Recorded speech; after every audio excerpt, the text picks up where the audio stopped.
We welcome the audience and viewers at home for the second edition of the SportPesa Boxing Rising Stars, brought to you by UFS Boxing and powered by SportPesa. Remember to make it count. Tonight we'll feature 8 fights, all the way from super featherweight division to the cruiserweight division, and we'll be head is Denzel Onyango versus Denzel Onyango, sorry about that. Denzel Onyango versus Abdul Rashid, and the second fight by Tafu. Yes, Tafu from Uganda. Yes, that is Salim Omoit. I hope I'm pronouncing the name well, perfectly, right? Yeah, I think I got confused by this because there are two Salims. Yes, there's two Salims. So Salim Muriithi, representing Kenya, is going to be facing Tafu Odoyi from Uganda. That's going to be the co-main event. And, of course, the main event is going to be Denzel Onyango from Kenya versus Abdul Rashid from Uganda. So expect unexpected. Yes. We'll also feature 4 debutants on the card. Amenya, Salim Irungu, Jeremiah Boku, and Dennis Ashley will be making their debuts tonight. And starting with the main event, we have Denzel Onyango, who had a 1-fight stint up at heavyweight. Yes. At the Riyadh Season Grand Prix, and he's looking to make a win today. He's looking to get the win today in the cruiserweight division. It did not end as expected at the heavyweight division, but he gave it his all, and he's looking to make a very big comeback. Yes. And, you know, speaking about Denzel also, he's had a very great career, looking, of course, at his record. Great fighter, 6 bouts in total, and, of course, he's won 5, lost 1. But he's still going for it. He was in the heavyweight, category, and right now to cruiserweight. He said it wasn't easy for him. At the same time, getting to move from the heavyweight to cruiserweight. You know how it is. You're a professional, Ted.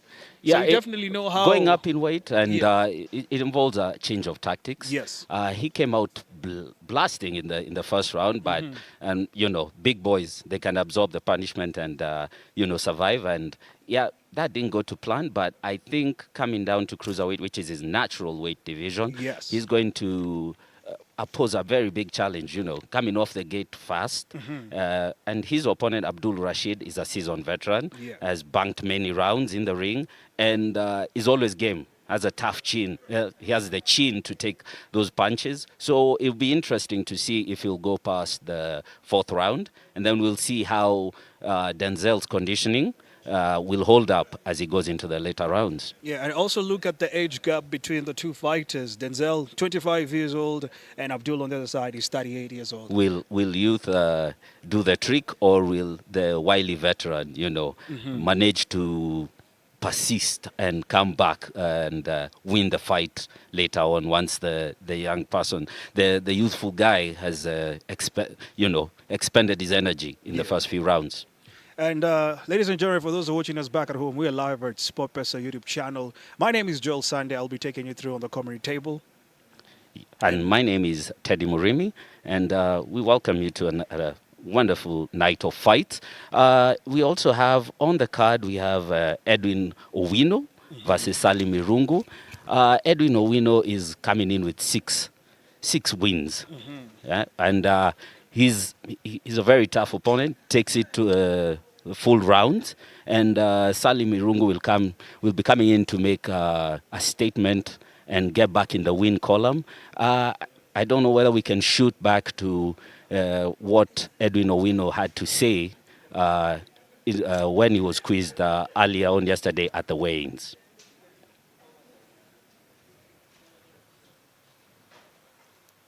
Jina naitwa Edwin Owino aka Rhino Boy. Hiyo ndio jina najulikana nayo, kupita nao kila mahali. Boxing ilinikamia kitu kama ni kitu passion, ni kitu naipenda, nilikuwa napenda vita sana. But before ni join boxing nilikuwa nacheza football. Alafu football pia sikuwa mbaya, nilikuwa mdeadly pia namba 7. Nikasema kuliko niendelee na football na mguu yangu pia ni mbaya kidogo, acha ni turn into boxing. Nika turn into boxing, nikacheza amateur, nikaona nagopoa, Nikapatana na coach Odoyi akanichukua akaniambia kuja pro so far nimecheza game 6. Zote ni win, niko na draw moja na KO moja. Salim Mirungu huyo mwenye naenda kucheza naye rematch. Sasa si kama last time venye alinipata. Sasa nimetrain. Last time alikuwa ananipata na ruka schedule mara moja. Na venye nilimpiga sasa nienda mpiga this round. This round nimeimprove better kuliko last time. Na ma sponsors pia wakamkwai blow. Blow si rahisi. Unataka ufocus na blow, unataka ufocus na mahitaji yako. Ni vitu mbili haziendani. Mpaka ukuje upate management poa, maana unaweza jishikilia. Si rahisi. That's why unapata maboy wengi ni wazuri, wanaweza cheza boxing, wanaweza fanya sport. But hiyo majukumu yenye inawaongoja kwa nyumba, hiyo ndio inawafanyanga wezi endeleza. Boxing imenisaidia sana. Imenifanya nikakuwa na discipline. Imenifanya nikakuwa na energy, yani siwezi elezea sana because boxing imenitoa far. Imenifanya na kuna vitu naona kwa nyumba yangu nasema ile ni boxing imenibaia, ile ni boxing. Naweza sema boxing ni poa. Na mtu mwenye anakaza kila kitu iko na malipo yake. Na hiyo jasho inamwagikanga kwa gym. Haendangi bure. Na God anajua na yeye ndiye anapanga kila kitu. 5 years to come inshallah ni Mwenyezi Mungu anajua, but naweza omba God 5 years to come niko nishacheza WBC na WBA. Hizo ndo belt mimi na aim. So yeah, wow. You heard the short words by Edwin over there. This is a rematch, by the way. Yes. So he says he's going to come in with a totally new game plan. Yeah. So I expect something different from what they did in the first match. Yeah. Although he came off with a win, he still had some technical issues that he's going to fix and probably come in and possibly even get the KO. Yeah, you know, like you said, it's a rematch, and both of these fighters have faced off before. Edwin knows very well how, of course, Salim fights, and Salim also understands what he did wrong that he got, taken down by Edwin. So this is going to be a fight on another level because here Salim is for payback. He wants his payback. He wants to prove that, our last fight, last time, you winning, that was a fluke. Now, this time, I am picking up the win, and I'm heading all the way up. So, expect and expect it. Yes. And just to take as I forgot to point out that the co-main event features Salim Omoit. Salim Omoit is coming in with 5 wins, 4 KOs in the last 4 fights. So it's going to be, as I say before, it's going to be a very action-packed fight. He usually comes to win and take your head off. Can switch stances. Very light on his feet for such a big guy. Yes. So I'm looking forward to that. What say you? And 6 rounds, super middleweight. It's going to be crazy. Expected. I love saying that. People wonder, why should I say expected? This is boxing. Anything can happen. You would think you have control of a fight. You would think you're almost to knock out your opponent, but your opponent is thinking otherwise, and he takes the judge, takes the control, and takes you down. So, hey, it's going to be a co-main event on another level. Yeah, he's the shorter fighter of the two. Odoyi coming in at 6'2". So it's going to be quite an effort to chop down the tree, as they say. Says his favorite fighter is Mike Tyson. Yes. And I think we also have something in the bank from him, talking about today's fight and his journey in boxing.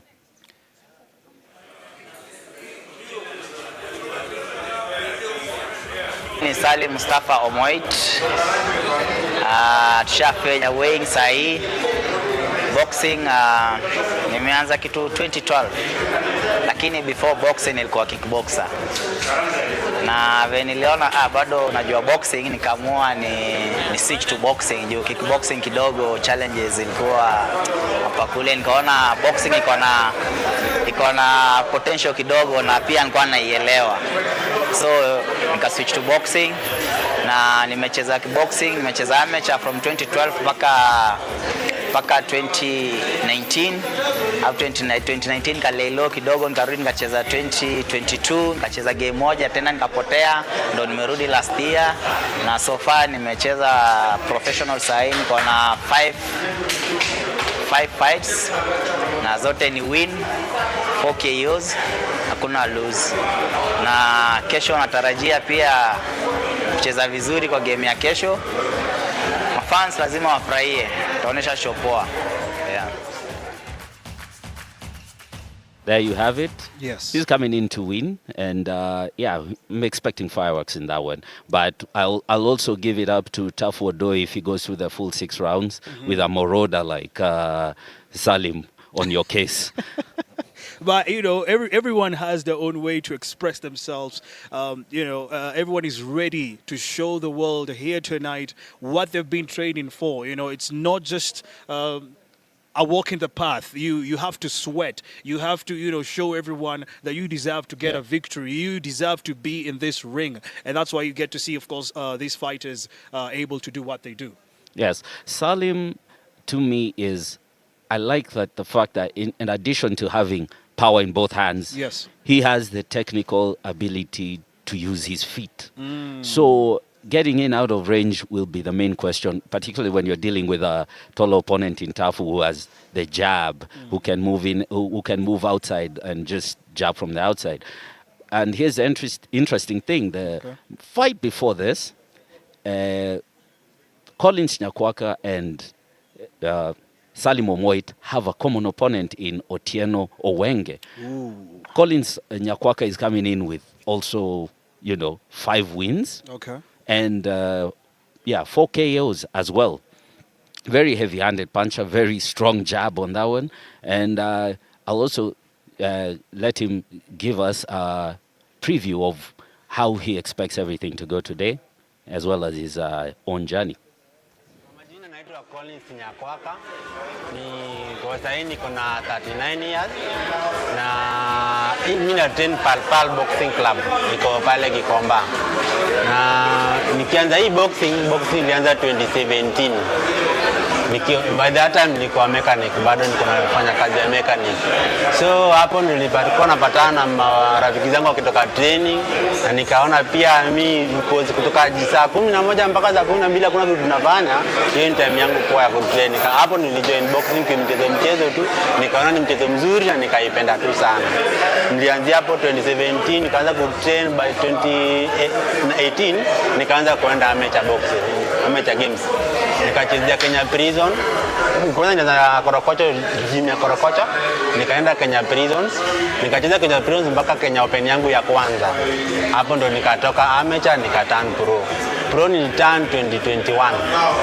But 2021 nicheza game yangu ya kutoka 2021 mpaka leo sijaipigwa. Nimekuwa nikiwin tu zote, nimetoka na draw moja. KO I think ni kama 3. Na sijaipigwa kutoka hiyo turn pro sijaipigwa. But amateur naye nakubali hapo nimepigwa sana. Amenya nilikuwa napatana na watu wazito kwa nilikuwa 91 kg. 91 kg ukiangana na mimi nilikuwa mdogo sana. But wale nilikuwa napatana nao ni watu wamekomaa. Mtakuwa na 91 lakini mtu mzima kuna around 45 years, 40 na bado anacheza amateur. So hapo nilikuwa na bit problem kidogo kuwashinda kwa sababu walikuwa na power kuniliko. Mimi nilifikisha weight juu ya kukula na wala wamefikisha weight juu ya kutrain. Hapo ndio kulikuwa na shida kidogo. But ile time ni change nikarudi nikaturn pro, nilipatana na coach wangu kwa Julius Odiambo, akani advice, akaniambia Nyakwaka, hii tunacheza si yako. Toka heavyweight rudi mpaka middleweight. Sa within 1 year nilikuwa toka heavy nikakuja mpaka 76 super middleweight. Kwa hivyo sasa hivi mimi nacheza super middleweight. Okay, na tukiangalia kwa hii game ya kesho, siwezi kubali star yangu iende. Mimi sasa hivi kuna star moja. Na mwenye amekuja na mimi amekuja kung'ara na star yangu. Na sitakubali ang'are na star yangu. Sitakubali apate star juu yangu. Itakuwa ngumu. Kwa hivyo mimi natarajia either KO ama ni win. But mara mingi naona KO inaweza tokea. Angalia jawabu anacheza game na mwenye amekuwa akicheza, naona KO inaweza tokea. Ile kilifanya nipende boxing, it was just fitness. Boxer alikuwa anakaa mtu fit, mtu anatembea tu sawa. And then kuna kitu kwa nikalana kwa boxing, wakati una train kuna kitu mnafundishwa. Mnafundishwa respect. respect others and boxing ikuwe like your career, sio kupigana na watu kwa barabara, kwa street, kufanya na hapana. Ukitoka gym, kazi yangu ni kwenda mahali nafanya kazi mechanic, naenda kwa mechanic yangu. Sina time ya kupigana na watu. Alafu na kitu mzuri, mimi sikunywi pombe, mimi sikuli vitu kwa bao huwezi nipata. Nikitoka gym kwangu kwa nyumba, nikitoka kwa nyumba naingia garage. Nafanya kazi zangu pale mpaka jioni. Kitu ikiwa kwa roho yako iko kwa roho yangu. By the way, boxing ilikuwa kwa roho yangu. Nilikuwa napigwa na kuna siku nimewahi luzo. Sijawahi give up. Niliwin novices na intermediate sikuenda. Nikitaka novices nikapanda stage mpaka ligi. Ligi niliwin game moja peke yake. Imagine kutoka 2018 mpaka 2021 niliwin game moja peke yake kwa ligi. Nikasema bas boxing ile kitu nilifanya sasa niamini kweli boxing bado niko chini. Kenya Open yangu ya kwanza tulienda Kisumu. Nilienda nikapatana na mtu kutoka Uganda. Yule ni mtu ametrain from 1990 na mimi nimeanza boxing 2017. Huyu mtu mimi nilienda na vurugu yangu nikamvuruga akachoka, akahesabiwa na referee. By the time referee alisema tena box, I don't know where lagi panji nitokea. Mimi nilitukia tu niko chini. Nilikaa 2 hours bila kujijua niko wapi. Nilikuja nikarudisha fahamu wakati hasa games zimeisha, watu wanaenda. Hapo kumbuka tuko Kisumu. Ndiweza captain wa prison ananiambia, "Nyakwaka game imeisha tunaenda." Ndiweza kili narudi niko wapi? Najikuta niko gym, niko kwa hall ndani. Okay, kutoka hapo nikasema kweli boxing ni kutrain. Boxing kujiita boxer ajua kukula. Training itakutoa weight yako mahali na unafaa kukua. Wacha kukula tu, unasikia ati boxer lazima kule mzuri, utakula mzuri, hauna power, ukuna power, hauna pressure na hauna talent. Unaona? So boxing ni kutrain. The moment train itakuja tu pole pole, weight yako itasimamia mahali inafaa. Kama sasa hivi weight yangu imesimamia mahali inafaa sasa. Nafaa hapo 76 super middleweight. So hapo sasa hivi rudi chini sasa kupanda juu. Wise words from Collins Nyakwaka over there. Ted, let me tell you something. I love how honest this guy is, man. Collins is just an honest guy. Yeah. He speaks that amateur, he wasn't doing well. And I think his coach told him he was in the wrong category of his weight, so he had to reduce it down. And, was he on the heavyweight? Yeah, heavyweight. And he went all the way down to the middleweight. Middleweight, yeah. Yeah, and you can see the success after now turning pro. And I think also when he came down in weight, he came back with, the power, because he had tasted what the heavyweights, have to offer up there. Yes. And also on the issue of training, like if you don't train, you can't expect miracles when you get in there. So True. I like that he stressed that to all the upcoming boxers, all the rising stars that will probably be up here fighting, that you can't do this thing half-heartedly. You have to put your all into it, so that you don't get the tough lessons when when it's 2 hours after the fight. Yeah, I mean, we expect the best from Collins here tonight. He will be facing Otieno Owenge. Yeah, a common opponent between him and Salim. So probably down in the line, they're going to meet up, and we might have to have stretchers on the ready. And last fighter we can highlight here for the viewers back at home is Shen. Shen, half Kenyan, half Chinese, has been fighting since 2020. Yes. Has done also kickboxing and Thai boxing, and he's looking at making the crossover. Trains out of Dragon Fitness Gym in Dragon Fitness Arena Gym in Kawangware, and he's looking to make his mark today and be one of the faces of the Rising Stars promotion. So I think he also had a few words to say, and we'll throw it back to the studio.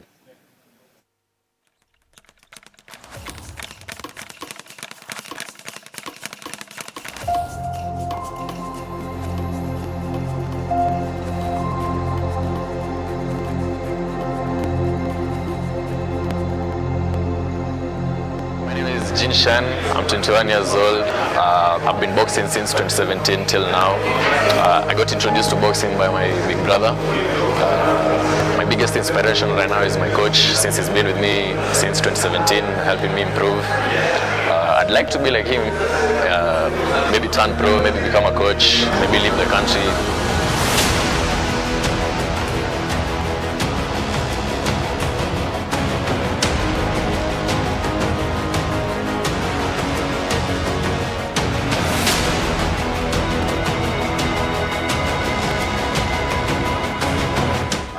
I hope I win, I hope I make the fans happy, and I hope I make my coach proud.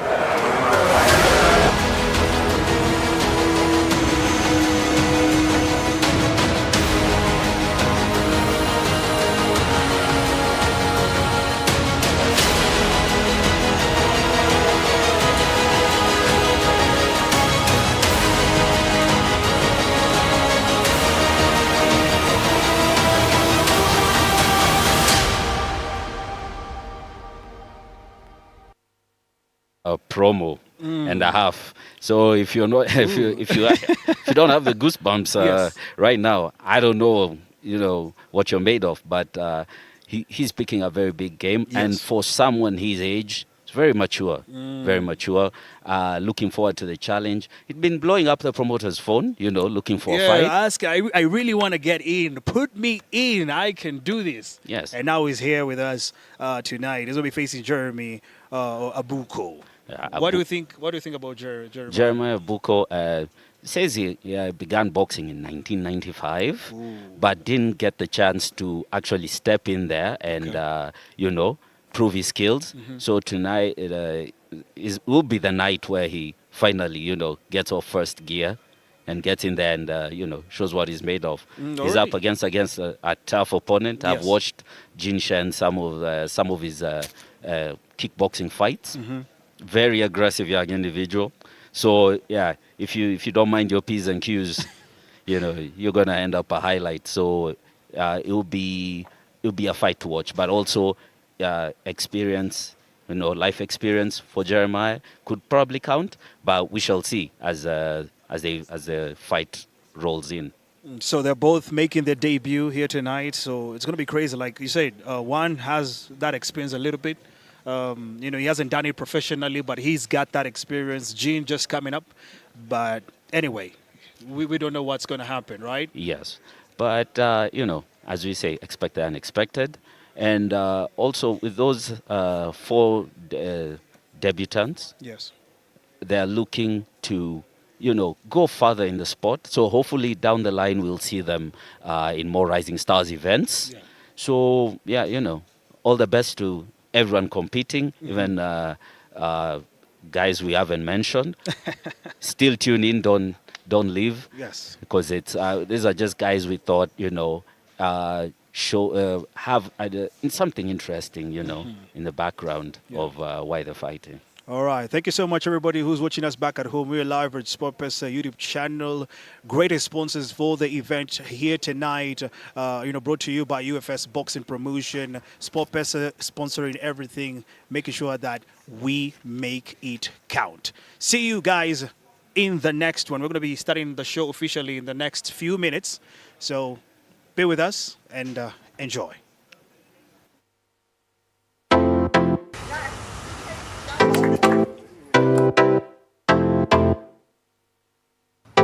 As SportPesa, every sponsorship that we get into is special. I think we do sponsorships a lot. It's something we're very proud of as a brand. And I believe that this is the first year of many years to come for us as SportPesa and the Kenya Open. It's really wonderful to see such quality players from the world coming to Kenya. I look forward to seeing some of the Kenyan golfers in action. Some very talented Kenyan golfers, and I hope that they step up on the big stage, and hopefully maybe one day we can get a Kenyan winner of the Kenyan Open again. It's a bit of a different sporting experience than some of the others that we sponsor. So for the fans, come down, bring your families. It's going to be a wonderful 4 days down at the course. A very pleasant, well-run event that encourages families to come down, people to come down and support the event.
Ladies and gentlemen, welcome to SportPesa Boxing Rising Star Edition 2, brought to you by UFS Boxing with the greatest sponsors, SportPesa. Make it happen.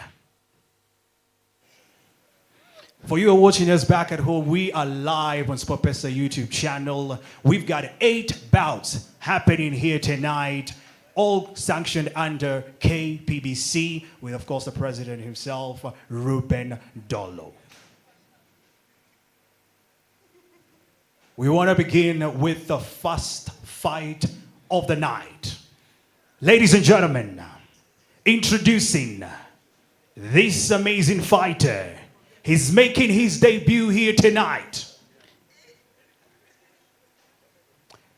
He has a reach of 68 centimeter with a weight of 61 kilogram, height 5'6", from Kenya, representing Nairobi City with a record of nil.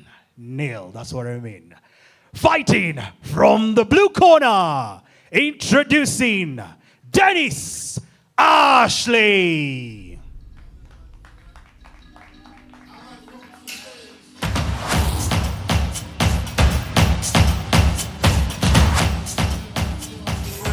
Aged 25 and looking to make a statement today as a debuting fighter. And yeah, nothing much I can say except that we'll see how he performs in his first fight of the evening, this first fight.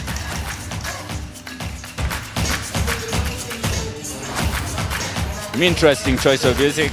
Sky is the limit, as it always for all the debuting fighters on the Rising Stars, SportPesa Boxing Rising Stars.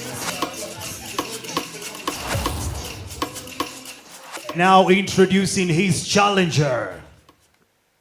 He has a reach of 64, weight 59.5 kilogram, height of 5'5", from Kenya, representing Nairobi City with a professional record of 2 losses. Ladies and gentlemen, introducing, fighting from the red corner, Omar Karanja. Omar Karanja fighting out of Pal Gym in Pumwani, looking to make a win, looking to get the win today and get back in the win column. So we'll see how far he's improved since his last fight. And it was a unanimous decision loss, but he could easily make this into a win and move up in his career.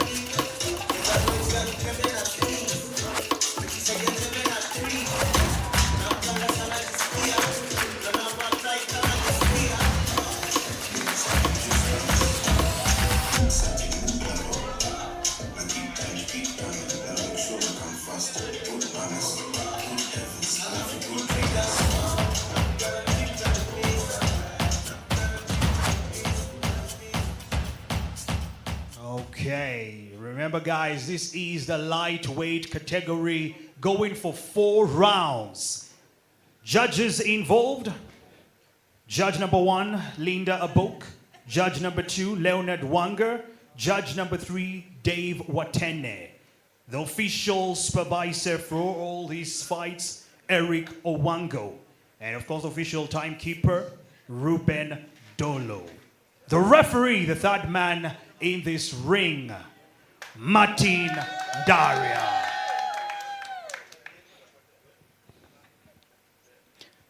Our ring girl, Mikalo Baraza, making the walk.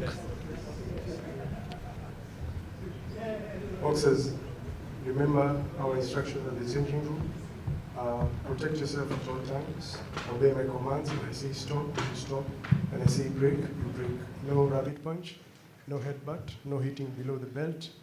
Touch gloves, may the best boxer win.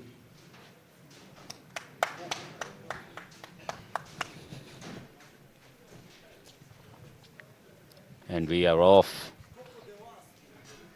Seconders getting out of the ring. Tail of the tape in the lightweight division. Omar Karanja comes in at 37 years old. Dennis Ashley, 25. Both made weight for the lightweight division. And roughly the same height as well. Round one. And we are off this center of the ring. So nice jab to the body by Dennis, and a nice one too with a flurry coming back. I like the stabbing to the body that Ashley is doing. He's not only concentrating on throwing up to the head. The referee separates the clinch, goes to the body, back to the body again. Omar trying to make his way in with a jab.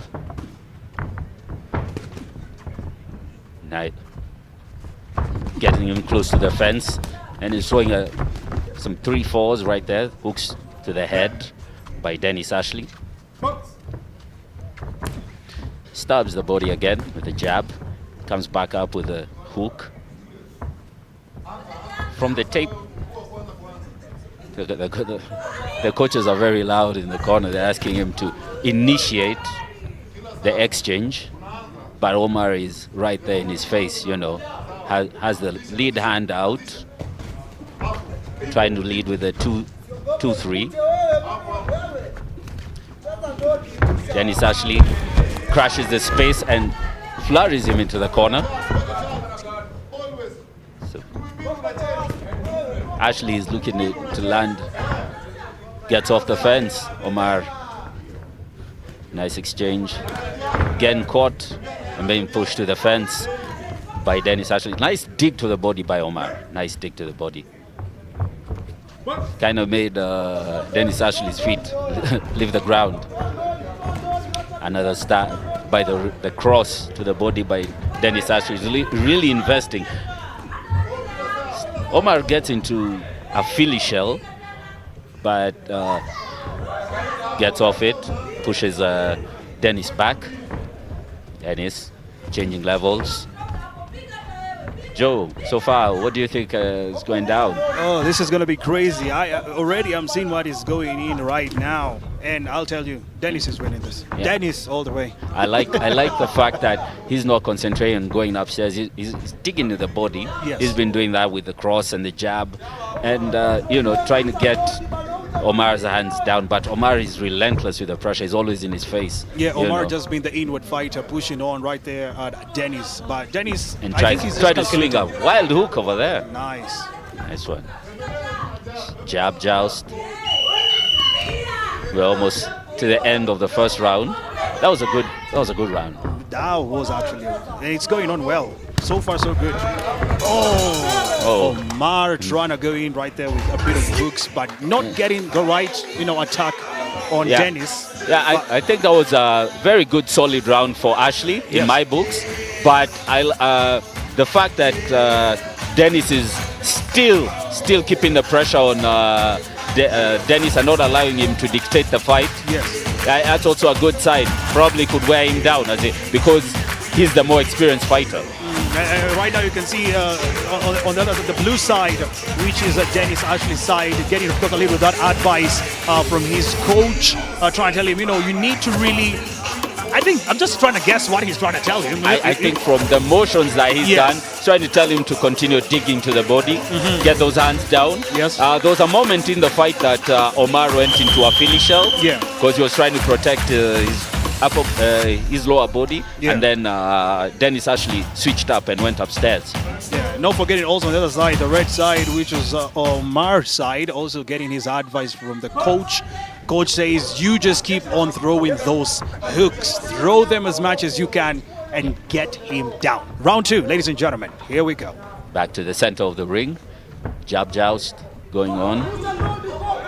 Dennis actually throws it 1-2, keeping range. Noticing a difference of take. I'll say Omar right now is pushing a little bit of behind. Notice the difference from the first round? I think the problem is, as much as he's trying to walk in, he's walking in without something, so he's getting caught with the jab as he walks in. So he should probably also, have a bit of a jab going. Yes. Yeah. And also noticing his power from that's the right hand. The way he's trying to throw in his jabs, it's not really that bit of that powerful, I'd say. Yeah.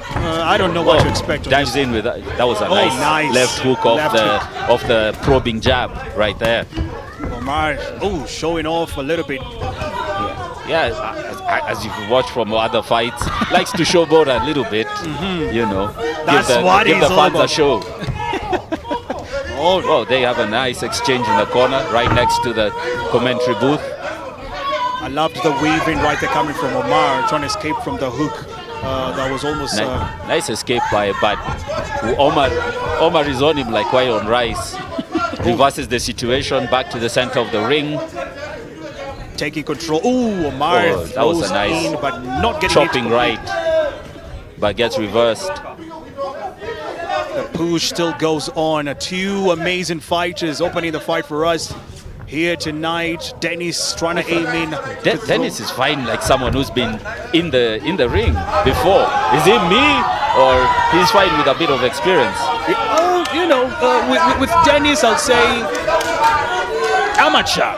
He's from the amateur side too. So he knows what he's supposed to do. It's not that he's making that professional for us and entertaining us. And Omar just keeps on throwing those punches. He's on him, and he's keeping the pressure and making him, have to take a step back. And taking a step back when you can't fight going backwards is going to sap your energy. Seems like Dennis' coach right here doesn't look very happy with the results already. I like that he's going back to the bread and butter that was going to the body, and not just trying to take Omar's head off. Omar is just relentless. Man, come on, clinching. Here we go. Referee Daria gets in between the action. Back to the center of the ring. That was nice. A huge 1-2. Almost at the close of the second round. Omar trying to escape the throws coming from Dennis, trying to escape from Omar, but Omar just keeps on pushing towards him. But that was the second round. That was the second round, and it was non-stop. I don't think we've had a break in there. Every time they get some distance in between, Omar looks to crush the space and get in there.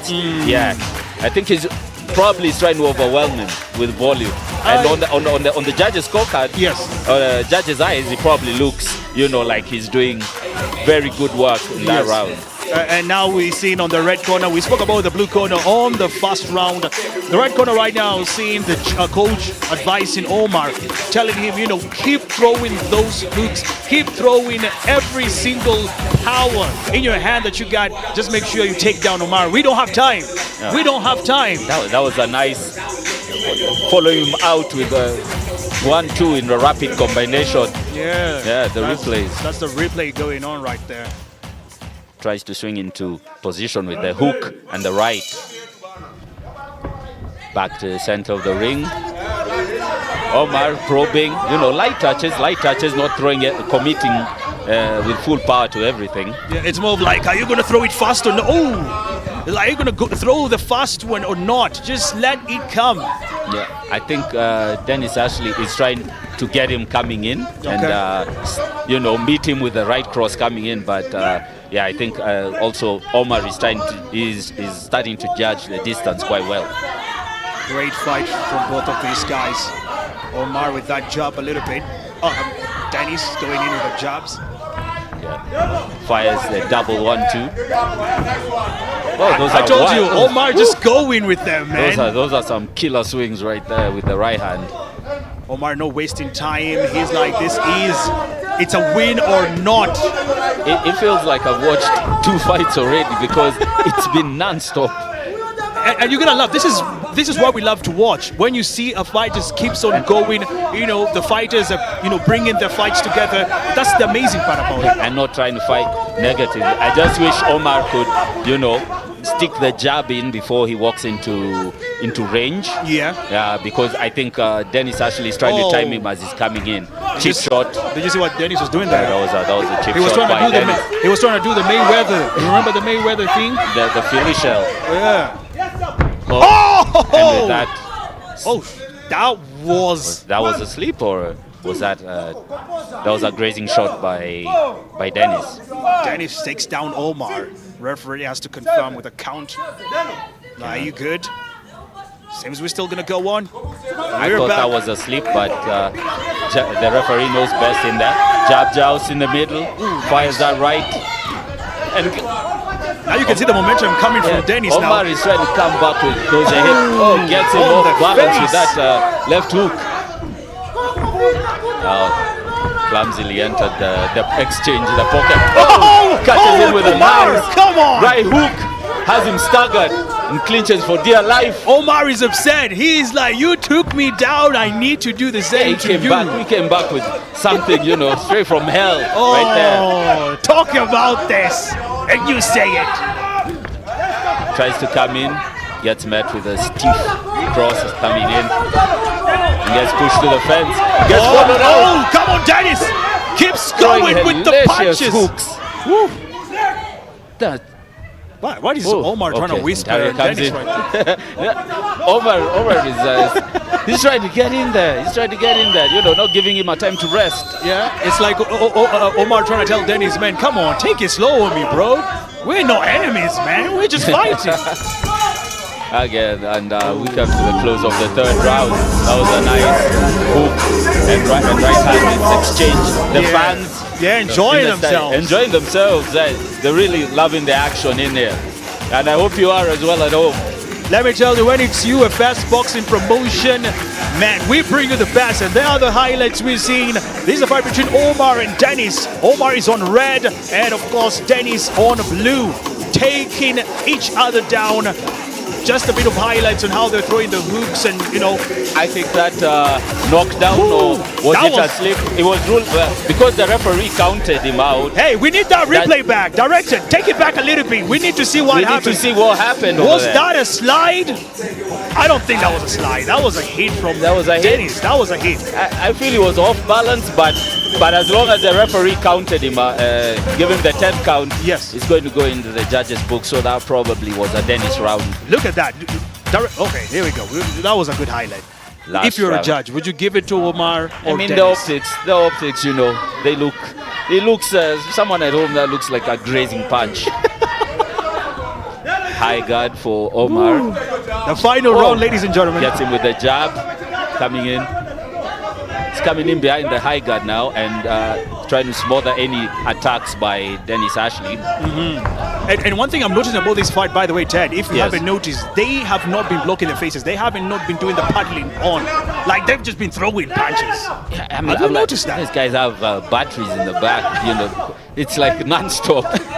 No one's taking a break. Everyone is just, you know, I'm going to throw, you're going to throw, and one of us has to go down. They didn't listen on the advice from the referee. Protect yourself at all costs. They're like, no. Stuck in the clinch. You protect yourself. We are fighting. Omar tries to exit from the left, but the referee steps in. Back in the center of the ring, jab. Gets clipped by a right hook. Gets rocked. Omar, keep it. That shook his legs. That sent something down his legs. You can see this is Omar's coach right here. Very animated in the corner. Going in with the hook from Dennis, throwing in. Omar needs to be careful right now. He's going ziggy-zagga right now. Do you see that? Or should I say goo-goo-gaga? Dennis Ashley is decided to stand his ground and, you know, just take it now to him. And that right lands, pushes Omar's head back. Oh boy, this is going insane right now. This is action-packed, you know. That was a nice, powerful left hook. You can hear the coach screaming left hook to the right of us.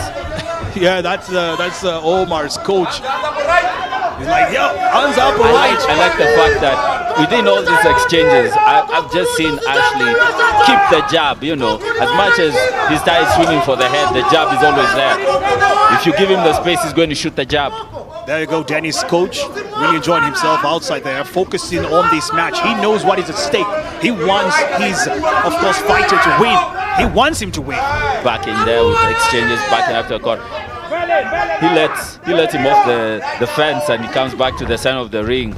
and both throwing, you give me one, I give you two. I give you two. Yeah. I think that is Omar throwing one, Dennis throws in two. Oh, what do you think?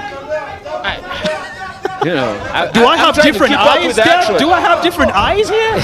Are we not seeing the same thing? Come on. I like the duck that Dennis is doing when Omar fires the right hand, Yes. which allows him to get out of the way.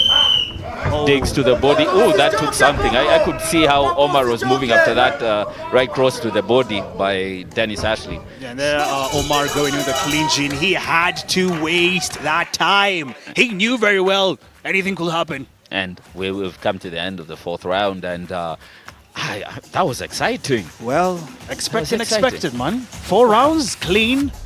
No one is all out. action. All action. There was a bit of clinching and clinch work going on, but the ref was quick to separate, and they were back. I think we're about to see some highlights here coming in through on your screens. Let's see what went down during this fight from first round to the fourth one. You can see. That was a wild exchange right there. That right nice. hook coming from Dennis taking on Omar. That had Omar clinching for dear life. Caught him off. Well, that came straight out of a cannon. Oh, look at that. If you're watching from home, man, come on. You'll see that that looked like, that was a knockdown. That was a knockdown. But you said he slide. I changed my mind. I'm allowed to change my mind. Now we have the same eyes. Now we have the same eyes. I'm wearing glasses. Forgive me, viewers at home. I'm wearing glasses. All right, Ted. I'll let you be right now. I'm gonna go inside and let's announce the winner. Yeah, all right. Thank you, Joe. That was an exciting 4-round affair by Omar Karanja and Dennis Ashley in the lightweight division. You can see very consistent. Dennis very consistent with the jab, with the probing jab to stab the body, whether with the jab or the right cross. That was a very, very exciting fight. And Omar was just ready to go in and ready to crush the distance and make it like a very clean affair.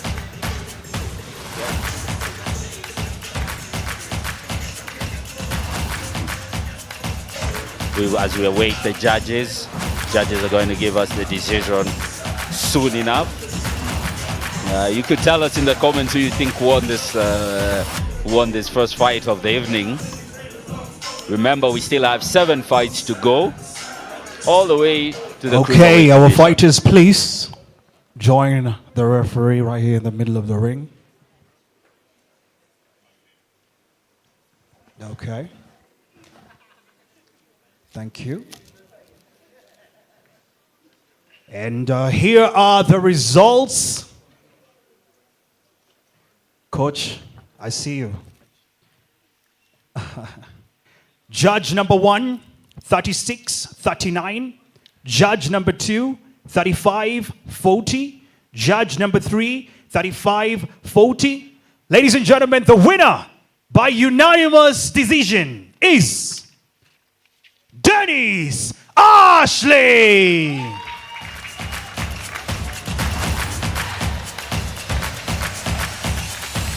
Dennis Ashley with his first win of his career. I don't know whether we'll get to hear words from him about this fight, but that was impressive. Dennis, you want to say something? You can say something, Dennis? All right. Thank you, God. Thank you, UFSC. UFS. And thanks everyone who showed up. And I would thank myself for coming here.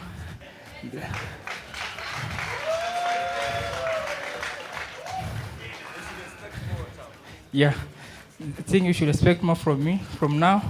Now I'm the new lightweight champion of the world. To any opponent out there, I'm coming for you all. There we go, ladies and gentlemen, one more time for Dennis Ashley. There we go. We are still coming back with more fights. Remember, 8 bouts in total. We have 7 more going. Say it. Dennis Ashley starting a promo like nobody in the business. He's ready for all the smoke. So all the lightweight contenders should know there's someone new on the block, and he's all action. No talk, all action. And a Christian as well took the time to thank God. So as you can see from the highlights, just, a fury of fists flying everywhere. Omar Karanja, as much as he lost this, still coming in, still in Ashley's face, trying to get the win, wasn't letting anything slide. But I think the thing that played a big part in Dennis Ashley winning was the knockdown. Yeah, influenced the judges, the optics, and also he had the good clean work going through the fourth rounds. Wonderful highlights. Omar Karanja got up still and still continue giving, the best that he got.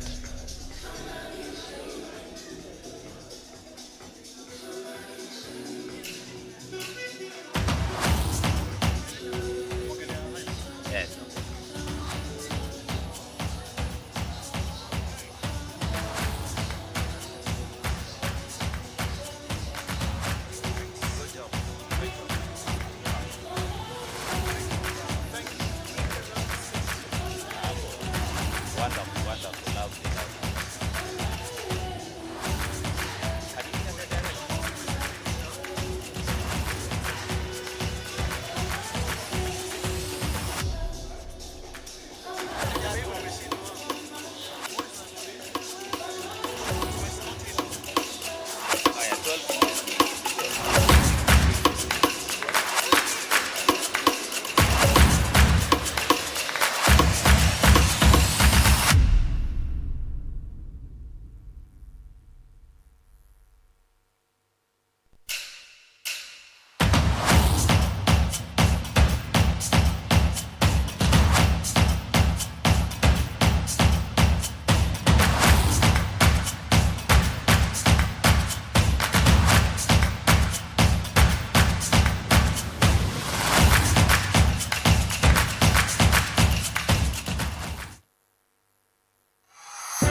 A big shout out to all the fans who are tuned in right now at SportPesa YouTube channel watching the event live. Thank you so much. Remember, SportPesa making sure we're making it count. Greatest sponsors for this event. Boxing Rising Stars Edition 2.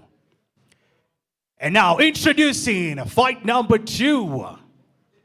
Making his debut with a reach of 66 inches, weight 51.25 kilograms, height 5'6", from Kenya, representing Nakuru City.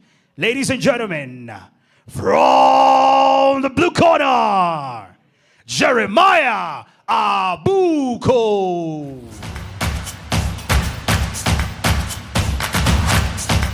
Can make his debut, and he decided to take a break because of life's challenges and everything, but always had a passion for the sport. Looking to make his debut tonight and, show all the experience and skills that he has accumulated all over the years, coming in to, run like a fugitive by Bob Marley. So let's see if he's going to run down the little upstart in Shen.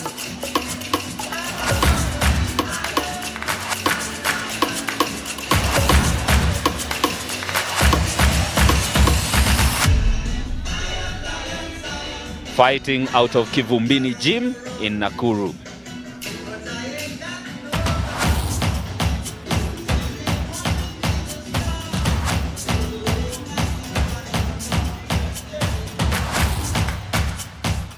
And now introducing his challenger with a reach of 66 inches, weight 54 kilograms, height 5'6", from Kenya, representing Nairobi City. Right corner, Shen. Now you can hear from the crowd, seems to be a fan favorite, even if it's his debut. Fighting out of Dragon Fitness Arena, coming in at 21 years of age. Says Arturo Gatti is his favorite fighter, so I expect to see, some livers being taken home. But let's see how his first boxing fight goes with someone with, with more life experience than him. Okay. This is a super bantamweight category going for 4 rounds. Judges: Charles Juma, Franklin Imbezi, and Martin Ndaria. Supervisor, Eric Owango. Timekeeper, James Kitasi. And the ring girl, Miss Baby Paulette. The referee for this fight inside the ring is Linda Abok.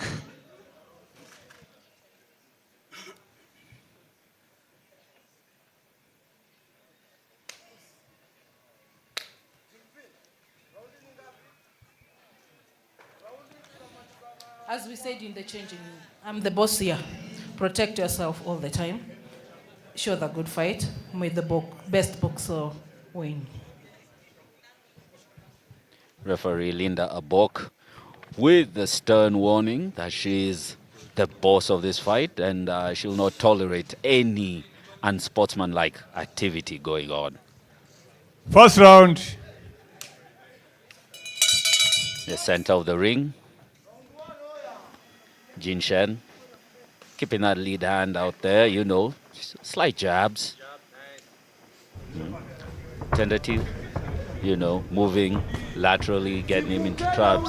Keeping that jab on him and digging into the body with the jab. Jeremiah Boku tries to come back with the jab of his own, but finds air waiting. Ducked by Jean. Jeremiah Boku, with the 1-2-3 coming in. Shen tries to fire that hook to the right straight. Jeremiah Boku just moves his head slightly. So I think he's waiting for Shen to misjudge the distance and then, walk him into a 2-3, a cross hook. Nice job by, youth, evading, slipping out of the way. Tries to come in heavy with the hook after taking an angle to the right. Nice job by Jeremiah. Telegraphs that right cross from across the room. Shen with the combination of his own digs to the body.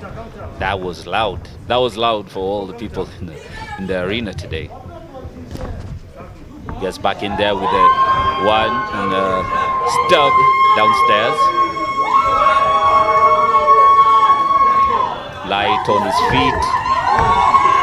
Tries to bait him into coming to the corner and land the cross. You can hear the fans, they're all animated. Shen has got their interest, He's been fine before, prior experience in kickboxing and Muay Thai. So he's looking to make a statement today in boxing. Very flashy, very light on his feet. Oh, that was a very massive uppercut. Jeremiah is still locked in. Try to step in.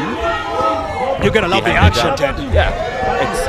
Thank you for joining us, Joe. Woo. I'm telling you, the crowd here, it's like Gene brought his all, family, friends here tonight. Gene is, very light, very cut-like, in and out with his feet, But Jeremiah is like a, stubborn old man. He's like, I'll plant myself here and I'm going to wait for you and I'm going to counter you when you come back with some, when you get into my range. Yeah, Ali, tonight we're talking about their debut and, Jeremiah's got that age gap right there. Yes. Yeah. Gene is just the young one over here. Yeah, that's why he's, very well. Not yet, guys. Come on, you have to hear the bell. That was confusing. they thought it was the end of the round, and everyone started walking away. Now that's the end. When you hear the bell, that's the end. Not the how do you call the whistle? They had the whistle. Yeah, I think they should have something else because they thought they were off to the races. Man, right it's there. like playing football. You hear the whistle. It's a foul. It's halftime, or it's the end. So I guess he got confused, but this is boxing. Yeah, I can tell from what we just witnessed in the last round. Yes. Shen was trying to have his fun, playing with range, in and out. Jeremiah Boku was just waiting for him to make a mistake and come in and get the cross hook. And I also saw something from Jeremiah.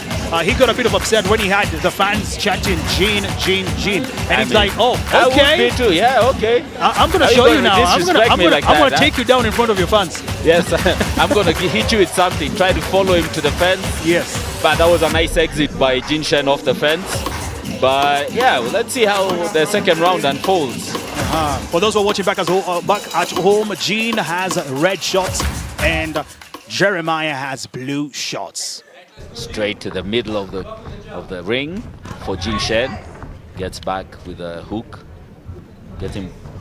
Oh, now that was a sweeping left hook across the face of Jeremiah Boku. You can see right there with the incredible footworks coming from Gene. Also making sure he puts a distance a little bit from Jeremiah. Jeremiah is trying to work behind the high guard and close distance, and try, to sweep, put the volume on Shen. That was a nice hook. I don't know if this is his Whoa. friend. That was a nice uppercut, but he ate a hook in return. Expected, buddy. It wasn't going to be easy. I know people are probably like, oh, why throwing him here with an old guy? But I mean, he's still giving it as good as it gets. But you can see how Jeremiah has that paddle on. He's making sure he protects himself at all costs and just aiming to throw those hooks. Oh, you see that? That's what I'm saying. Yeah, he's really timing that cross when Shen overcommits. Going in smoothly. Keep the jab. I think having the longer reach, Shen should just keep the jab on him. He was doing something before, and it allowed him to even land the hook to the body. And also one thing I'm noticing about Jeremiah, he's really focused. Like literally, he's learning Gene. He's learning his moves, and he's seen opening. You see a lot of openings on, let me see, the left side of Gene. He keeps opening that part, and that's where Jeremiah takes the advantage, throws in those heavy hooks. Yeah. The low lead hand by Jin Shen is getting him caught, you know, with those right crosses. And there's our boss, the one and only Maurice, the owner of UFS Boxing. Putting a great show for all you guys at home and even the fans in here with us. Yes, sir. Jin Shen leaps off the fence with the right cross to Jeremiah, who seemed ready to take it. He's making sure that he's not going to take it, though. He's really covering himself. So tries to take with the uppercut and the left hook. He's really looked for that uppercut for a while. He's really trying to put it on now. Yeah. Trying to leap into the punches with the extra power of the lift. More action going on, ladies and gentlemen. Gene focused. You can see he's trying to go with some weave move, but not really, doing it perfectly. But again, his Gene, he's still making his debut. Learning process on both fighters. Nice right hook over the top of Jeremiah's. Digs to the body with the 2-3, with the 4-3. Tries the uppercut. Yeah, Gene is really focused on uppercut. You see that? He's really looking for an uppercut. It's like one of those things you use when someone has that high guard. Yeah. And you try to get in a shot from underneath because he's not so focused on what's coming out from beneath, from under the guard. Yeah. But I don't know, man. I'm feeling a type of way for Gene. Looking at the way, looking at the highlights, you see how Jeremiah was in control. Jeremiah's actually been in control with the jabs, with the hooks. He's really delivered straight on Gene. Gene has, kind of missed a couple of hooks, jabs, uppercut. Man, I'm feeling Jeremiah in this one. I'm feeling Jeremiah. There should be more. I want to see more work to the body by Jin Shen, because it seems like, Jeremiah has a granite chin, so investing to get the hands down so that you can land the kill shot will be important. Yeah. Gene, he needs to be careful. Now dig that to the body. Dig it and feel some levers crunch. But I like that Jeremiah is not just backing down, he's in his face. I think he's the inward one here. He's the inward fighter. Yeah, he's more of a presser. And here we go, ladies and gentlemen, round 3. 3 minutes counting down.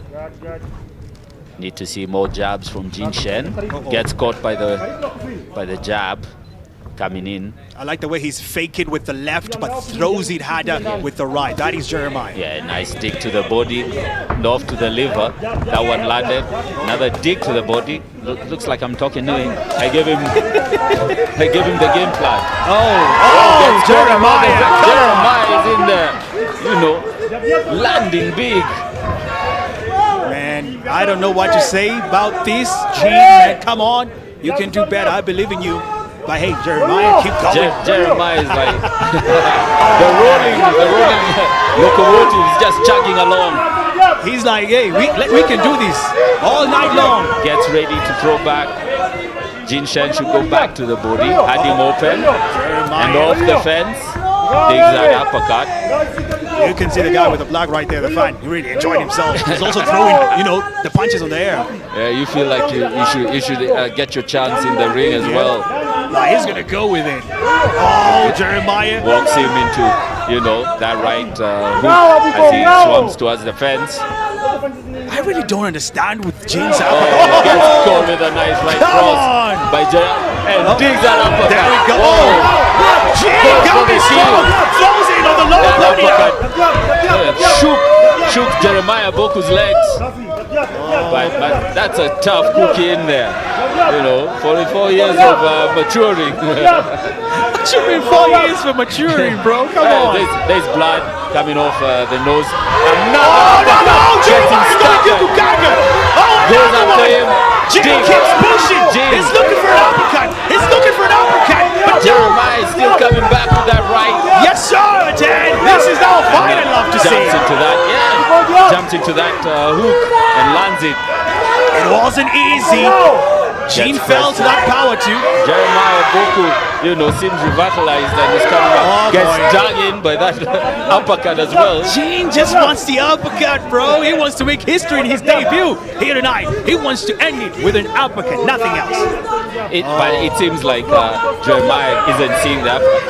Gets pressed. They're all over the desk. They're about to fall on us. And there we go, guys, with the clean chin from Jeremiah. Boku is having none of that.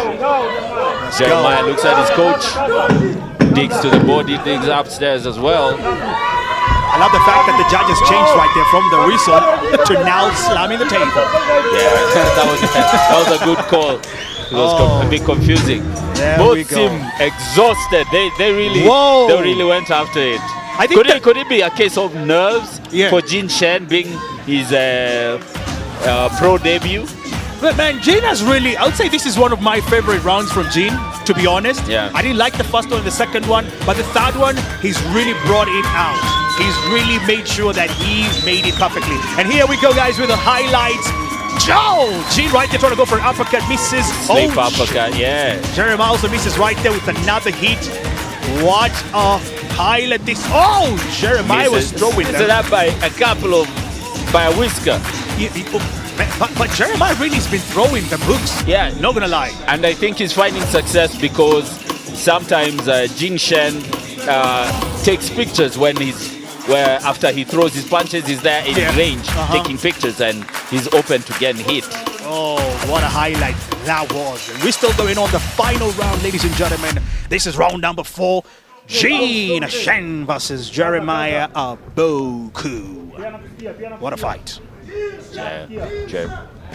Jeremiah trying to, push in right there. Jin pushes him to the fence. He's got him to the fence and he's going to, go with a 1-2-1-2 combo. I think Michael was upset when he was going Gugu Gaga 2 times. It's like, no way. I need to also do that to you. It's a payback time. Tries slipping the punches, but ends up entangled. Tries to go in with a walk-in, uppercut, but walks into something as well. Michael focused now, making sure he's got his pedals out. Gets clipped in the exchange by Jeremiah. Boku is just, just old man hands, just coming out. Did you have to say that, though? I mean, I have to give him the respect. Yeah, true. He's really proving himself here tonight, and I love it. Gets caught. Gets caught going backwards. Jin Shen. Oh, looks exhausted. Yeah, Michael is exhausted, yes. Now back to the high guard. And then, probably trying to play the inside game. Yeah, I think this is the part where Jin needs to take more of advantage. And get off the fence. He's getting caught. Yeah, you see that left hook? And just almost taking down Jeremiah. But Jeremiah again is back on his feet. Still standing. He's not falling. I think the ropes helped him out a little bit there. To get back. True on that. Still throwing with all his might, you can see the blood from Jeremiah's nose. He's felt those punches. That was not an easy task. He's like the little engine that cool. He's still chugging along, still exchange. Okay, seems so exhausted. Taking a walk around the ring. Whoa! Come on. That was a nice. You can imagine both knockouts from both of these guys. Should be one of the greatest one. And a big thank you to SportPesa. Almost hit the deck. Jeremiah was almost going down. Jeremiah was almost going down. Linda Boku once again pushing. Tries to high guard and pressure. Jeremiah and digging one huge shot. Gotta love the action. Jeremiah just keeps going. Digs in the body and then goes upstairs with the hook. I love the power from his left hook right there from Jeremiah. Yes. He's really strong on it. He's really not going to take it lying down. You're gonna have to beat it out of him. You're gonna have to beat him into submission. Holding Jeremiah, holding Jin on the corner. Goes to the body as well. Unlike that, he's digging in the body. He's not letting him off the fence and wrapping him up in the corner. Right now, they're both looking for the points. Come on, guys, we're wasting time. And there we go. Over. Oh, my goodness. How's that for the debut for both of them? Woo! You can feel the tension. You can feel the tiresome from both of them. They felt. Jin Shen is exhausted. He's in the corner, already on the stool. But you've been in the ring. You exactly know how they're feeling right now. To be honest, I expected, since he'd done, kickboxing. Yes. Why you usually feel tired is in your legs because you're kicking. But it looks like it also took a toll on his legs. Boxing also took a toll on his legs. Oh man, you can see Gene right there, man, on the corner, so tired. He's so done.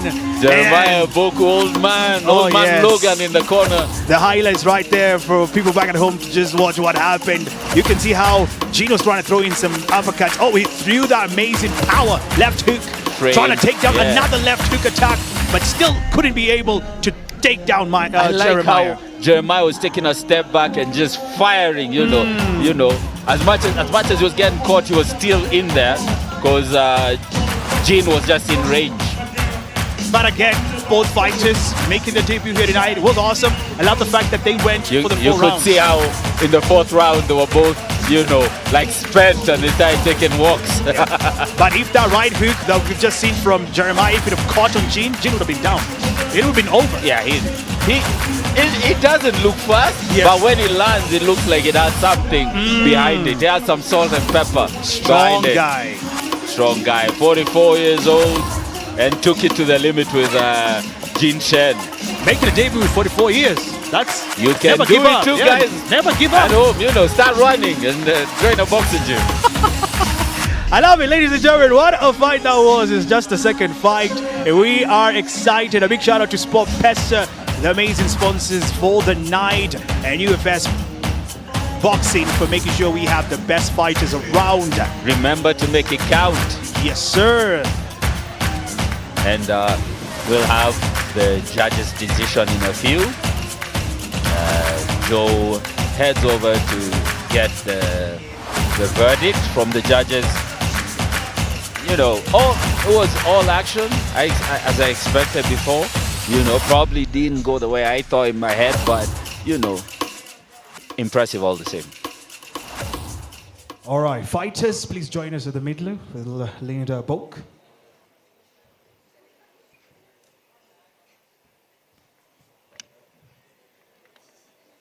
All right. And here are the results. Sorry, let me just confirm with the judges. They're making a bit of corrections right now.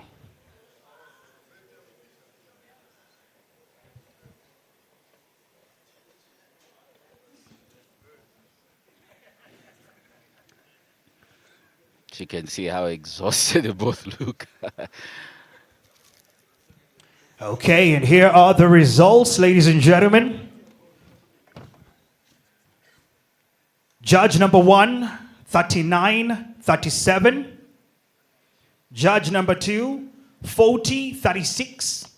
Judge number 3, 40-36. And your winner, with unanimous decision, Shen!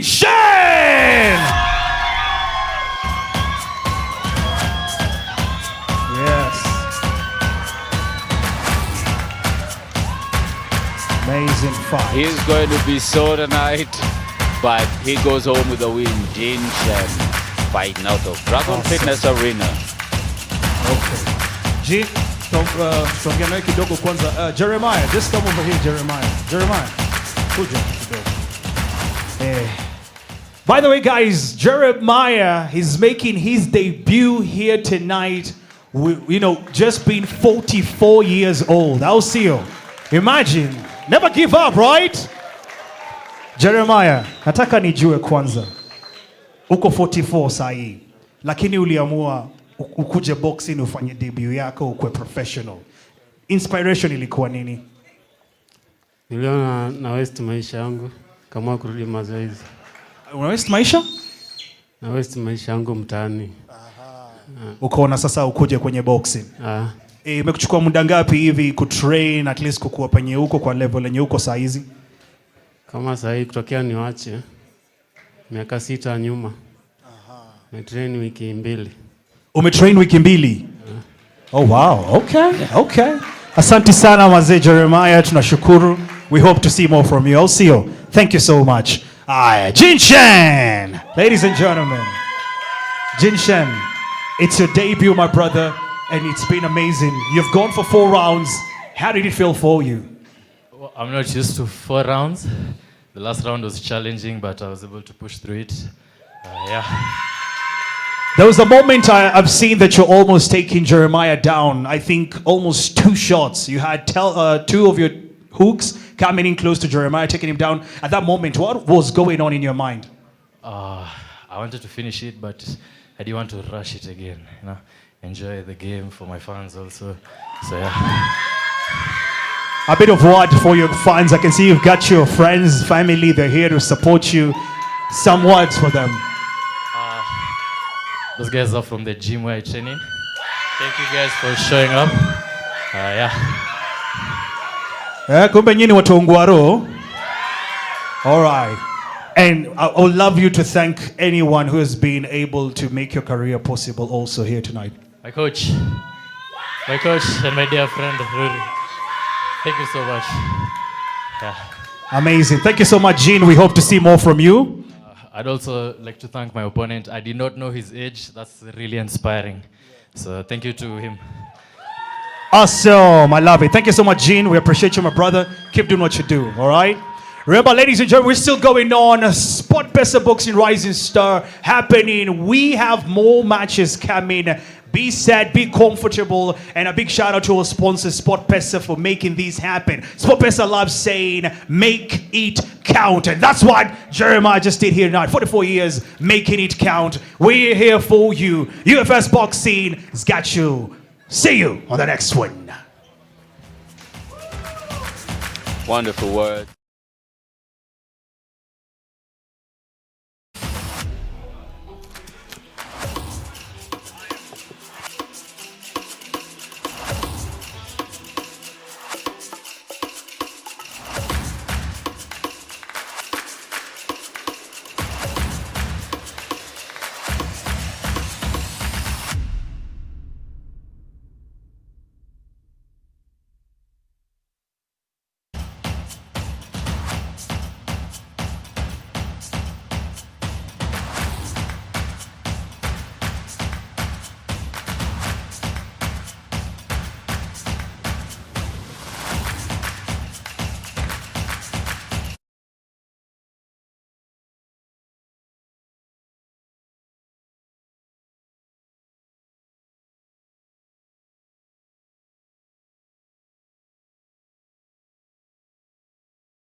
Thank you.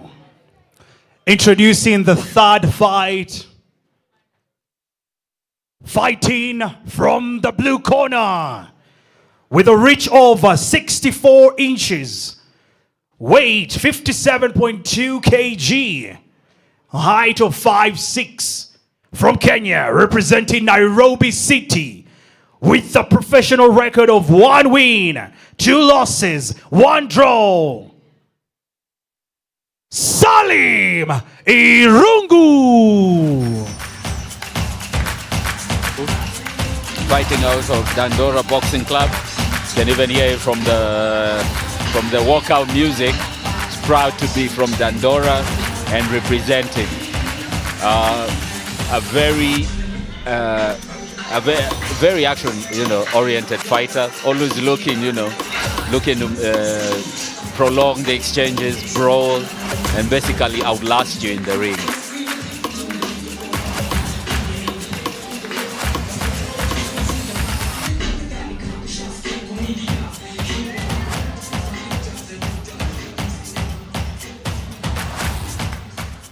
And now introducing his challenger, fighting from the red corner, with a reach of 63 inches, weight of 59 kilograms, height of 5'4". All right, he's not ready yet. Okay. Remember, those who are watching us back at home, subscribe on SportPesa YouTube channel. We are live right there. We are making sure we're making it count with amazing promotion, UFS Boxing. We've got you. Now, we go back again. Fighting from the red corner. He has a reach of 63 inches, weight of 59 kilograms, height of 5'4", from Kenya, representing Nairobi City, with a professional record of 6 wins, 1 draw, 1 KO from his win. Edwin Owino. Edwin Owino fighting out of Pal Gym in Pumwani. He's coming off a massive unanimous decision win against Ambuka Sewanga. And looking to make a statement in the rematch with Salim Irungu. He's looking to show that he has grown as a boxer as well.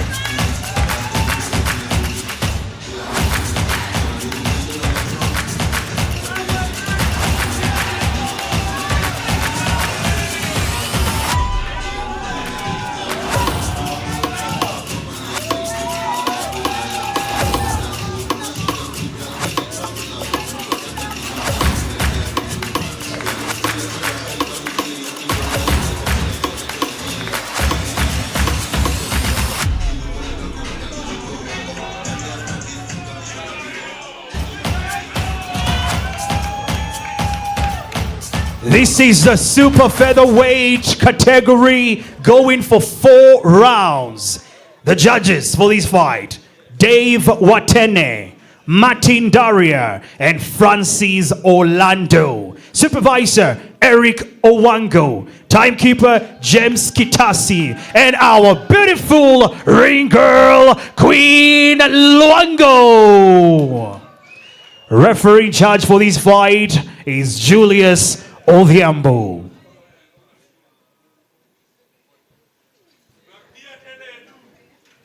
Hakuna kitu narudia tena, tuliongea kwa changing rooms. Okay? Sequence. Stern Julius Odhiambo giving the final instructions. First round, second out. And we are off to the first round of Edwin Owino versus Salim Irungu, the rematch. Nice double jabs by Salim Irungu.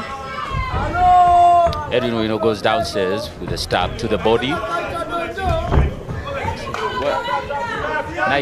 nice miss, nice weave by Salim, but gets caught by that jab by Edwin Owino, that stiff jab. They're both trying to work upstairs and downstairs. And behind the high guard for Edwin Owino.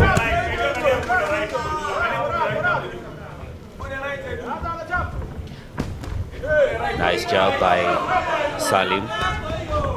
Follows him out with a left hook. Clinches by Edwin Owino. Back to the high guard. Walks in range. Gets clipped. Grazed by that left hook by Edwin Owino. Tries to dig the uppercut as a nice showboating by Salim Irungu. That was a massive exchange. Again, tries to, come in with that stiff jab. Does double jab into, digging the body by Salim. Feint. Grazes with a left hook. Back to the 1-2-3 for Edwin Owino. Nice exchange in that. Salim Irungu seems to be on the front foot this fight. He's not letting it out. He's not letting Edwin bully him out. He's out to, make a statement. Digs with that right hook over the top, right overhand. Both of these fighters are angry. They don't like each other. It's a rematch. Someone trying to make a statement, and Salim Irungu is actually gets clipped by that left hook as soon as they say that. Salim needs to be careful here because Edwin is not playing. He keeps getting clipped by. Gets clipped. What did I just say? I just told you. He has been clipped by the same left hook 2 times before. Oh my! I don't even know what he said. Oh my UFS! Gets caught. Referee Julius giving a 10 count. What a left one. Signals that, he hasn't felt a thing. Look at this. Edwin has a ratio of 25% of KOs, right? Let's and the other side has 0. Let's see if he gets the second KO of his career. Boy, this is so good. I love it. But that was that. But as long as Salim keeps his right hand down, that left hook is money online. Man, I love it. I love it, honestly. That was unexpected. And he closed out the run beautifully. 26 years old, that is Edwin Owino. And 29 years coming on Salim Irungu. A little bit of, they're almost the same level of age. And I think also, being a rematch, everyone is trying to stamp the authority and trying to make it, there we have the replay. They're showing how hard. So actually, it was the cross. It was the cross that landed, and he tried to follow it up with the left hook and missed. But Salim was on his way down by the time he came in. He already felt it at a fast. Yeah, man, it was I love it. Very fast 1-2, and the 3 just missed by a hair. And you look at the both careers of Edwin and Salim. Edwin, who had a draw on his first fight, and Salim lost on his first fight. That is debut. Edwin's debut had a draw. Salim debut, he lost. Tell me what you think about the debut sometimes. This is a very good rematch early in their careers. Yes, very good. Because everyone is just trying to learn something big. I think here Edwin has done best. Salim is looking to win. Salim is looking to, put himself. It actually feels like a continuation. It's like round number 5 of where they were continuing where they left off. Oh, here we go. Edwin not letting anything slide away. Very physical in the clinch. Very physical. It's like you wanted that rematch. Here we go. Whoa, that was a bit of roughhouse tactics in there. You can see Salim aiming with the jabs a little bit, trying to go with the right hook, not connecting perfectly. Oh, and we're just waiting to go. Almost walked into another left hook right there. He's just throwing both hands. He's like, hey, he's swinging everything into his punches right there. And, he's like, take the right hook, take the left one. Before you think about it, we are still on the right one. Gets caught with another one. You could see how that left hook traveled down Salim's legs. Yes. You can hear Edwin's coach telling Salim, stop holding on Edwin. You're gonna get more hard punches on your face. Keep him at distance, with that you have the lethal jab. Just use it and line up your shots. Edwin not giving up again by that right hand. Yeah, and there we say all day. The clinching helps Salim. Oh boy. You see, Salim just keeps holding with the clinching right there. I mean, he's trying to stifle any kind of offense coming back because Edwin is just throwing everything into his punches. It's like he's got nothing to lose. He's got nothing to lose. He wants to make a statement. He doesn't want to do a trilogy fight. Yeah, he's like, if Salim picks up the win again, we're gonna go for another rematch. No way. But he's swinging himself out of position. Gets caught himself. That was a nice one. It had him buzzed right there. He was stuck in the middle. Yep. Yeah. If that left hook from Salim came in much more stronger. That was a nice jab. Almost took Salim's head off. You can see some swelling on the left side of Edwin. Gets clipped in. Oh boy. Did Edwin just use much of his energy? And now Salim is trying to take control of this fight? He's trying to come in very hard with the 1-2 and he's ending up, smothering his punches. And Salim says, no, I'm going to exchange with you. And almost clips him onto our desk. Thank God for the tie ropes. Yeah, we'd have lost our faces here, guys. We'd have lost the screen, a face. Salim isn't. We'd have lost the screen, a face. Salim isn't taking this fight down. I think that was a very good Salim round right there. This is just the third fight. And we're seeing what we're seeing, I mean, everyone is just coming. There's no feeling out. It's like round number 5. It's a continuation. They press pause and play again. Play again. It's war, Ted. It's war. This is a rematch. War, Ted. It's war. This is a rematch. These guys know each other very well. Very well. Edwin knows what Salim is going to do. And Salim knows very well. But he's not really protecting much out of that because Edwin keeps on forcing those punches. He decided, I could sense towards the end of the second round that Salim noticed that every time that's from the first round. That was the left hook coming in strong from Edwin, taking down Salim. I think it was the left hook. I think he just pushed him over, but you never know, Yeah, I know Salim right there, down there, he was thinking about his life. Look at that. You see how detailed the replays are taking us on how Salim was taken down. Taking us on how Salim was taken down. That's a huge one. This is round number 3. Yes, sir. Here we go. Back to the stiff jab for Edwin, then steps in to try, throw the heavy combination after that. Swelling on the left eye of Edwin. And he's the one being attacked. Gets him with the right overhand. Jeez. And Salim does well to clean so that he doesn't go down, gives him some time. And also he did wave the last punch which was coming from Edwin, the left hook. He was not able to get that connected well. I don't envy the judges in this one because everyone is kill or be killed in there. I don't know if it's the eyes. I think he walked into and there was a head clash or something. Yeah. Because, but I think this was more of Edwin's fault because he's trying. You can hear the coach telling Edwin to stick to that soft jab 1-1-2. And a big shout out to officials from SportPesa. Whoa! Clips him over the top. Salim clips Edwin. Huge left hook by Edwin. Oh boy! Oh, the clinching. Here we go. And it's time over. We're heading for the final round. Man, hey, we need to see the highlight of what happened. Was Edwin attacked on the eye? Was it a head attack? I think he fell in with his punches and probably met Salim's head. That was. Okay, I wonder if we can get the replays from the last round. Yeah, they're gonna show us the replay from the last round. What really happened? Because as much as that was a good knockdown in the first. But I think Salim is tough. Really tough. It's really tough. Okay, I don't know. Here, we're trying to check on what really happened.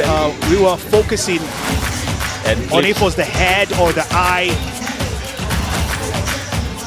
Oh man, Salim was really blowing too. The clinching.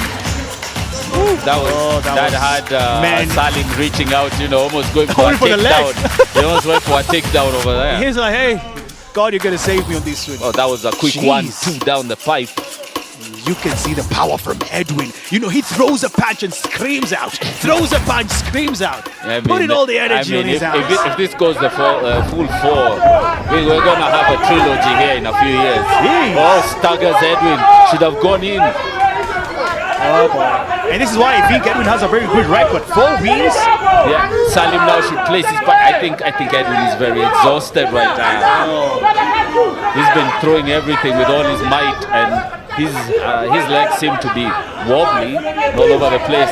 Nice stick to the body by Salim. Yeah, you can see Salim over the left hand. I love the fact right now Salim is throwing a jab, trying to throw in a hook, and going for the wave. Trying to escape the punches from Edwin. And coming back with something at the end of it. Totally, man. Edwin has never lost a fight, ladies and gentlemen, and this is why I think that's his game plan. That has always been his game plan. Going heavy, going strong, punch after punch. Oh, gets clipped by a left hook.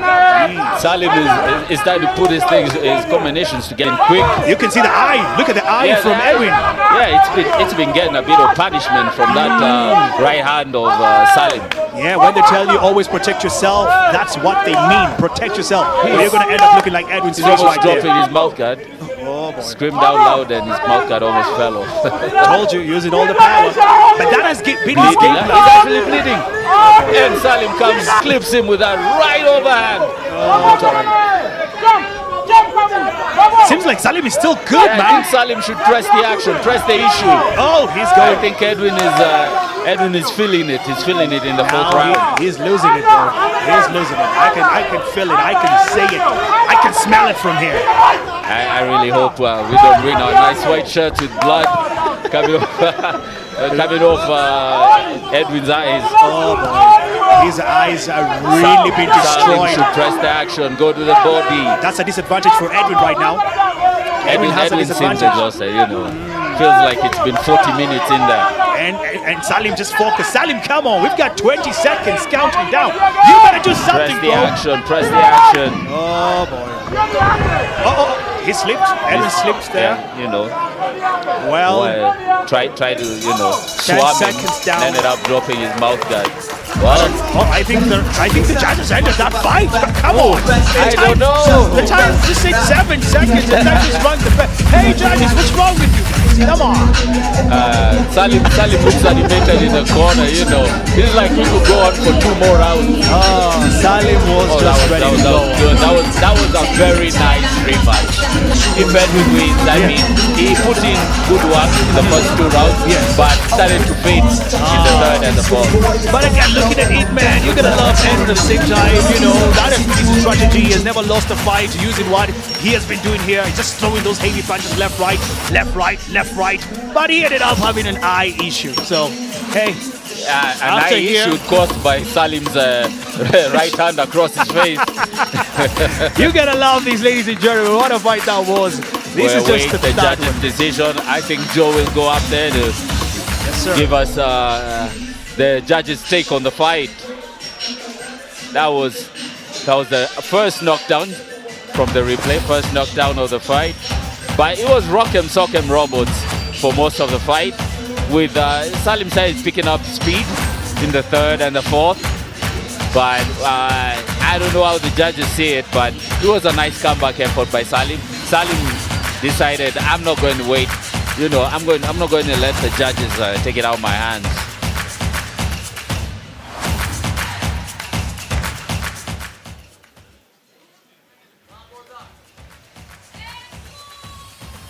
What a fight that was, right? That was entertaining, right?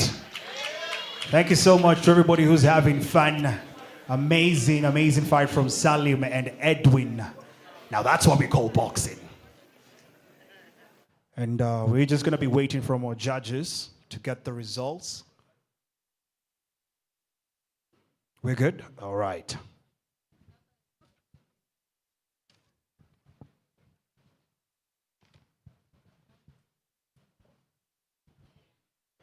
Okay, and here are the results. Judge number 1, 40-35. Judge number 2, 38-37. Judge number 3, 39-36. The winner by unanimous decision is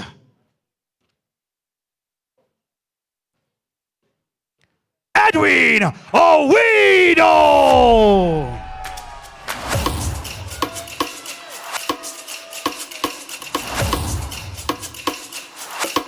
Owino with a win, closing out their rematch. But I think the fans would be ready for a third fight between the two. That was it was heavily contested, but I think the knockdown made all the difference. Hey, okay. Edwin, let's talk to Edwin kidogo. Edwin, kuja hapa tuongee kidogo. Hapo sawa. Edwin, hii ni rematch kati yako na Salim, sio? Vile aliitisha rematch ulisikiaje? Mimi vile aliitisha rematch nilisema iko sawa. Chumi siogopangi mtu, mimi ni Rhino. Aliitisha rematch na nilikuwa nataka kumprovia bad every day. Siku zote. Na asiitishe rematch nyingine, walete mdeadly kushinda yeye. Okay, na tumeona, I think idea yako ama teme performance yako is more throwing heavy punches, heavy hooks, left, right, and you don't stop. Is it a strategy wewe ulijipea ama ni coach? How did it come up with that strategy? Nimekuwa nikitrain hard mpaka nifikie hapa. Ni God manze, alhamdulillah. Siku zote God ndiye amefanya nishinde game. Makochi wangu nawapea pongezi. Wamenitrain poa na siwezi sema kitu kingine apart kusema shukran kwa makochi wangu wote, shukran kwa God, shukran kwa mafans wangu wale matrue ndio wale pale unaona wamevaa Rhino. All right, asante sana wazee, tunashukuru. Thank you so much. We can hear from Salim kidogo pia. Salim, fight ilikuwaje? Okay, fight imekuwa fiti. Nilisharima chukweli, but kila mtu ameona. Kama wewe ni mkweli umeona. Na amepigwa. Umeona? Umeona? Na kama anataka ingine, mimi niko lazima nimpige ndo nisonge. Iko sawa.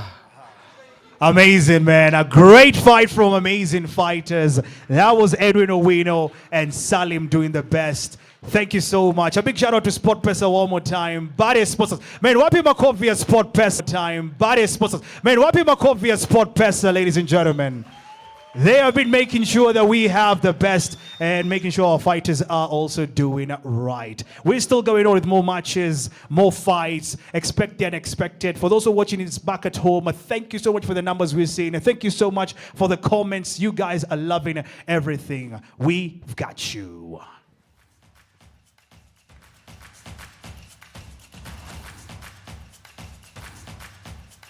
By Salim Irungu, still open to get one over Edwin Owino.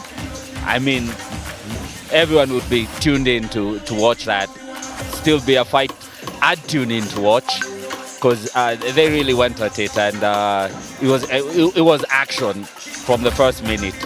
But Edwin Owino comes off the winner, stamps his authority, and possibly down the line, with more wins, Salim Irungu can make a comeback and we can have the trilogy.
I'm honored to be here and to oversee this great sponsorship of SportPesa, who have come on board as an exclusive betting and gaming partner for the Magical Kenya Open 2026.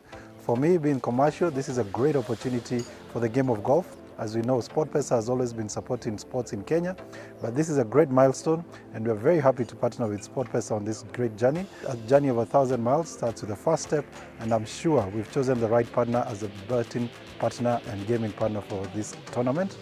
With what SportPesa's slogan is, make it count, I'm sure our Kenyan players are going to make sure that every shot that they play counts. So with that, I'm looking forward to a great and engaging 4 days during the Magical Kenya Open. And to all our fans and all the participants who want to come and watch a game of golf, we are happy to let you know that SportPesa is going to be on ground. They're also giving us a screen where you'll be able to watch the game live when you're at the village. So I'd like to invite you, please don't stay away. We've got a Part 5 partner for Magical Kenya 2026, and we're looking forward to a very, very engaging 2026 Magical Kenya Open. And let's come and support this great game.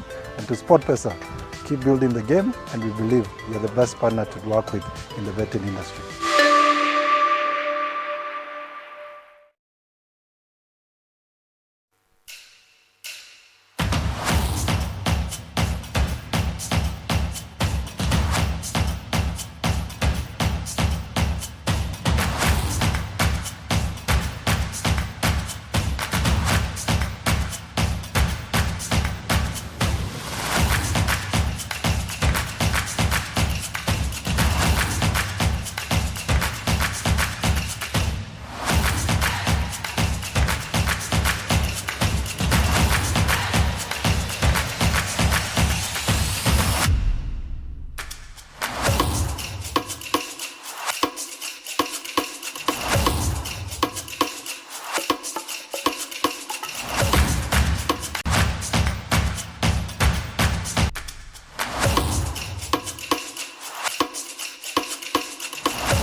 fight. This is fight number 4. Introducing first, fighting from the blue corner. He's making his debut here tonight with a reach over 64 inches, weight 62.445 kilograms, height 5'3". Nationality right here from Kenya, representing Nairobi City. Make some noise for Amenya!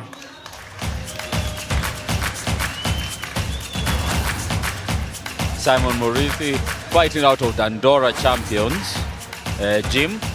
31 years. Oh no, sorry about that. Amenya making his debut. 23 years of age, fighting out of Palpal. And, you know, a Canelo fan.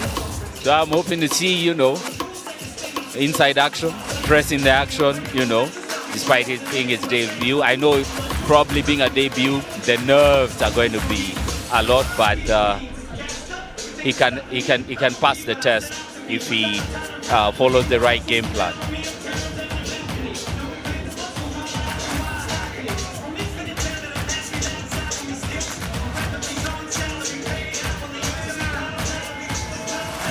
Running around the ring.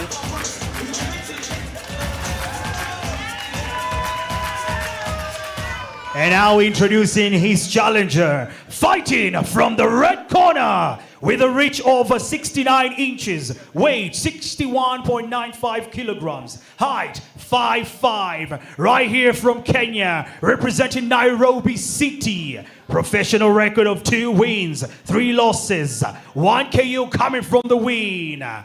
Simon Muriithi! Simon Muriithi fighting out of Dandora Champions Gym, 31 years of age, fights out of the orthodox stance, and is also looking to win tonight, make a statement against the debuting fighter in Amos Amenya, and you know, a bit of a showboat himself, so buckle in for an entertaining fight.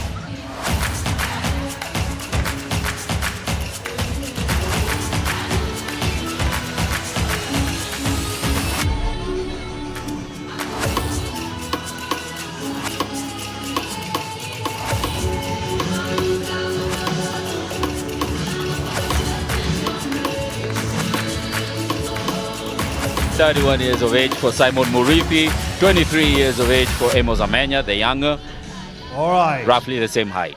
This is a super lightweight category going for 4 rounds. The judges, Leonard Wanger, Linda Abok, and Francis Orlando. And the ring girl, Mihala Baraza. Supervisor, Erica Wango. Timekeeper, James Kitasi. And the referee for this fight, Charles Juma. Charles Juma, referee of the night.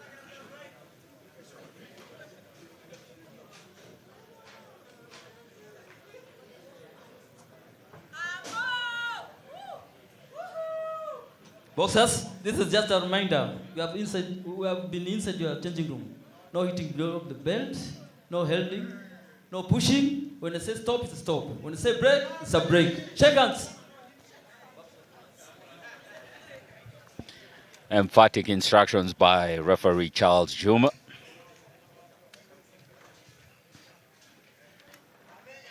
Second out. First round. First round in the books. Let's go. Amos Amenya steps in straight away to the 1-2.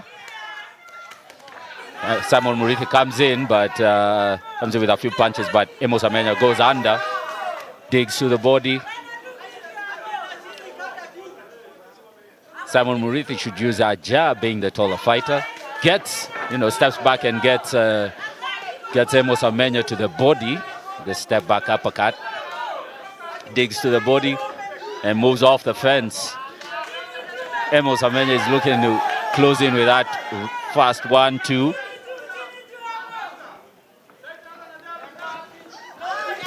Starting with a jab, weaving and deeping.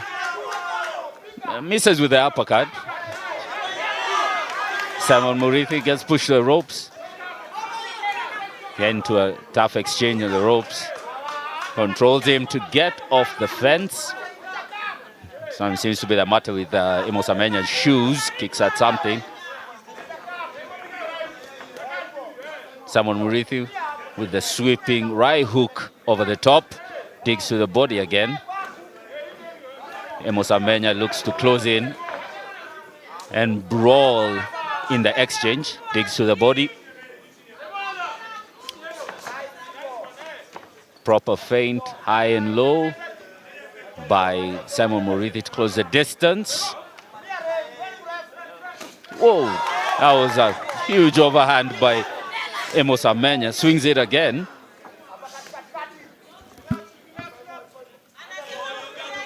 Back at it at the fence. Nice dig to the body by Simon, but gets caught exiting. Amos Amenya is really going to the body, Joel. What a debut we are seeing from Amos. Pushing on. He wants to win. Amos looks like he's been here before, you know. Man. The rounds, the sparring rounds in the gym are really counting. And he's really protective. You can see the way he pushes on right there on, of course, on Simon.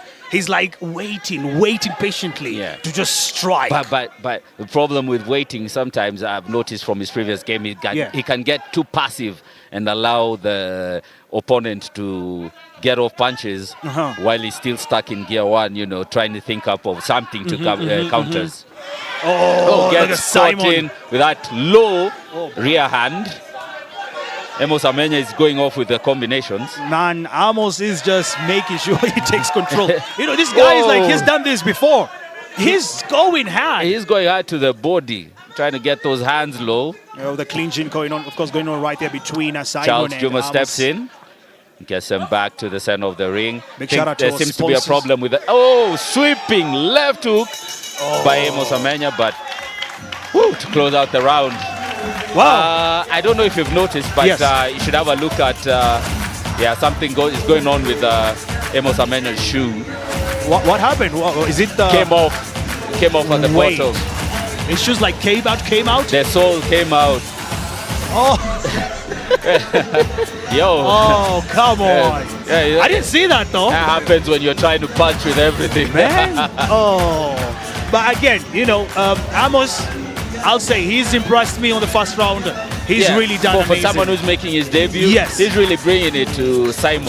And I'll also give it to Simon. Yeah. He's made some improvements. I think he's also not so much lax with getting back with the shots. Yeah. He's also coming back with some nice counters, but probably should use his height to move around, you know. Don't get stuck in exchanges with a shorter guy. And also, you know, Simon also, I think, because he's had professional in boxing before, he's taking this a bit of lightly. He's like, he's making his debut. You know, Amos is making his debut. He's not going to throw in so hard. You'll be at the business end of a right hand if you keep on thinking it's not that serious. And here we go, second round for this fight.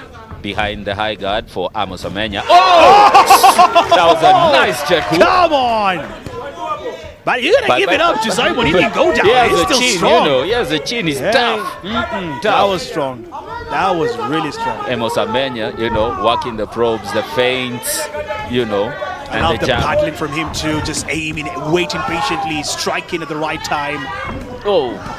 I think he's trying to get out a counter from Simon. Yes. And gets him with the left. The left who can't miss. Man! Going in with the comes in with a huge stance, overhand. Striking. But Simon is still in there, you know. Just like looking at the camera right there, saying, hey guys, I'm still doing this. Now both of these fighters, you know, trying to position themselves on the right. Nice right hand counter by Amos Amenya. Steps back and misses the left hook. Oh boy. Again, the left hook, it looks like it's attached to Simon's chin. He's not feeling anything. Simon is here to stay. But Amos is, I like the way Amos is closing in the guard, you know, is closing in the distance. Yeah, more of the inward fighter now, pressing on. Pressing in. As Simon comes back with combinations of his own. gets caught left hook again. out of position Come and on. gets clipped by that left How hook. does Simon keep standing on these attacks, man? Amos should give him some. That was an uppercut coming from Simon. Oh, Simon, tell him, yeah, I still got something for you. He's like, you give me that hook, left one, but hey, look at that uppercut. That was sweet. He's looking for another uppercut. But Moves he's out of still- range. I think he should exit to the right. And the more, of course, I see Amos yeah. delaying his risking. Amos is trying to get him to his left hook, and he actually lands it. And he's really fast also. He's really fast with that, in closing the distance. You see the jab from Simon.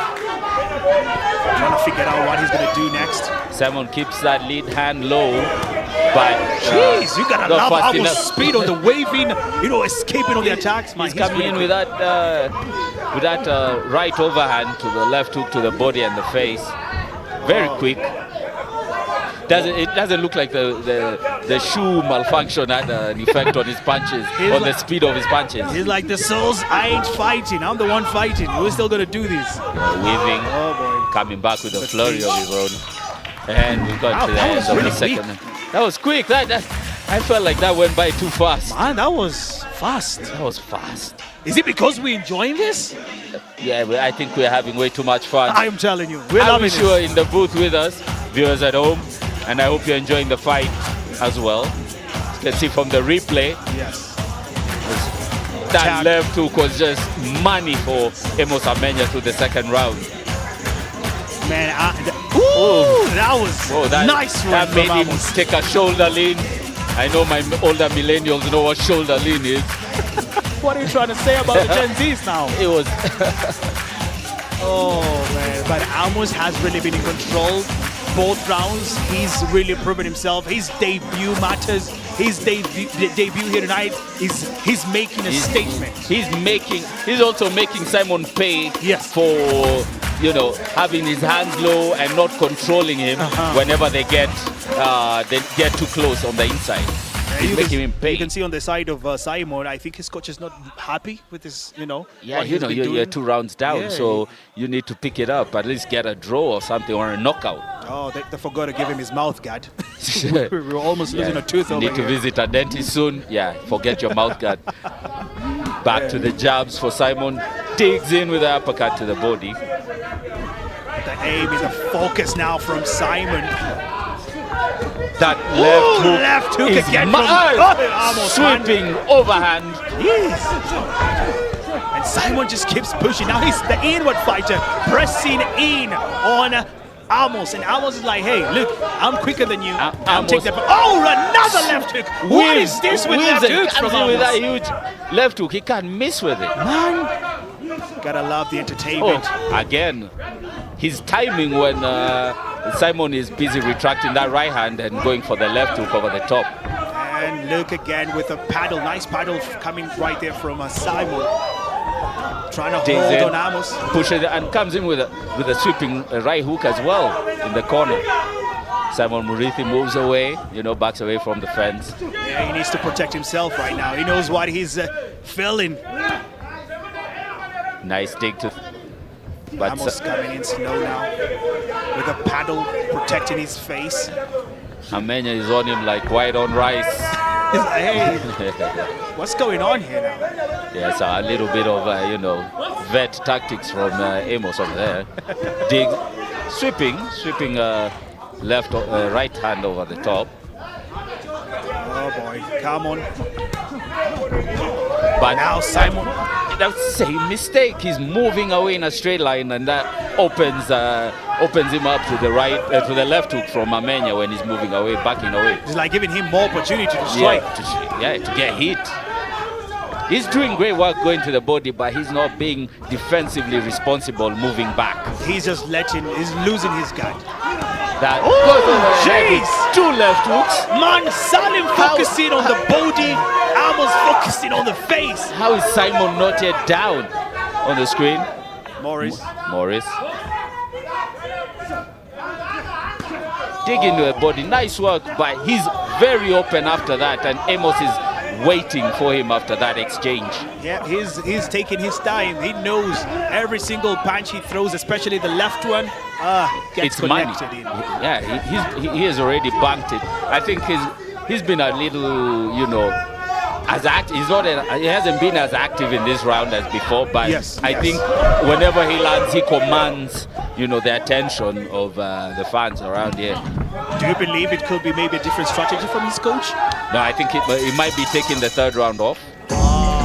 Waiting to put it on the last round. Maybe the last round now, probably go for broke. But I think is that a good idea for him? If Simon, if he keeps on nailing Simon if they don't find a way to address the left hook, I think that will ultimately win him the fight. That will win Amos the fight. Because I feel like if Amos has relaxed on the third round, that kind of keeps the momentum for Simon to get back, get his energy back and rebuild himself again. Think of new tactics, new ways to take down Amos. It could be dangerous for Amos. I hope they capitalize on it. Have very good uppercuts and dig into the body, but the defensive flaws when after he's done punching is keeping him open for counters from Amos Amenya. See that was a lovely uppercut by Simon when they were in the pocket. Yeah, you can see right there, of course, advice coming from Amos' coach telling you need to do it much more quicker. Don't waste time, don't go slow. And here we go, the last round, ladies and gentlemen. Amos Amenya on the blue shots and Simon Muriithi wearing the red shots. Here we go. See, comes in close. Whoa. Massive left hook, misses. Then comes in with the right overhand to the left cross. Gets entangled. Simon going in on the lock on the neck of Amos. It's a good way to tire your opponent as well. Look at the crowd excited right there watching amazing entertainment. This is what we call boxing. Exiting to the right for Simon. Gets caught again. You see, he's very open every time. And they haven't addressed it as yet. And that left hook can't miss. Yes, I noticed anytime he throws the left one, he doesn't miss. So he uses the right one more of like a feint, more pretending that he's going hard. And it's because Simon is not being defensively responsible after throwing the right hand to the body. Like right now, you see there's no paddle on his face. He ain't doing any paddle. Yeah, he isn't guarding his face, and he's even changing your head slot and all that. He's just focused on the body also, focusing on the body punches. Yes. Markings on the right-hand side of Simon's face from all the left hooks. Oh! Clips him with a... Amos! Trying to look for that left hook again.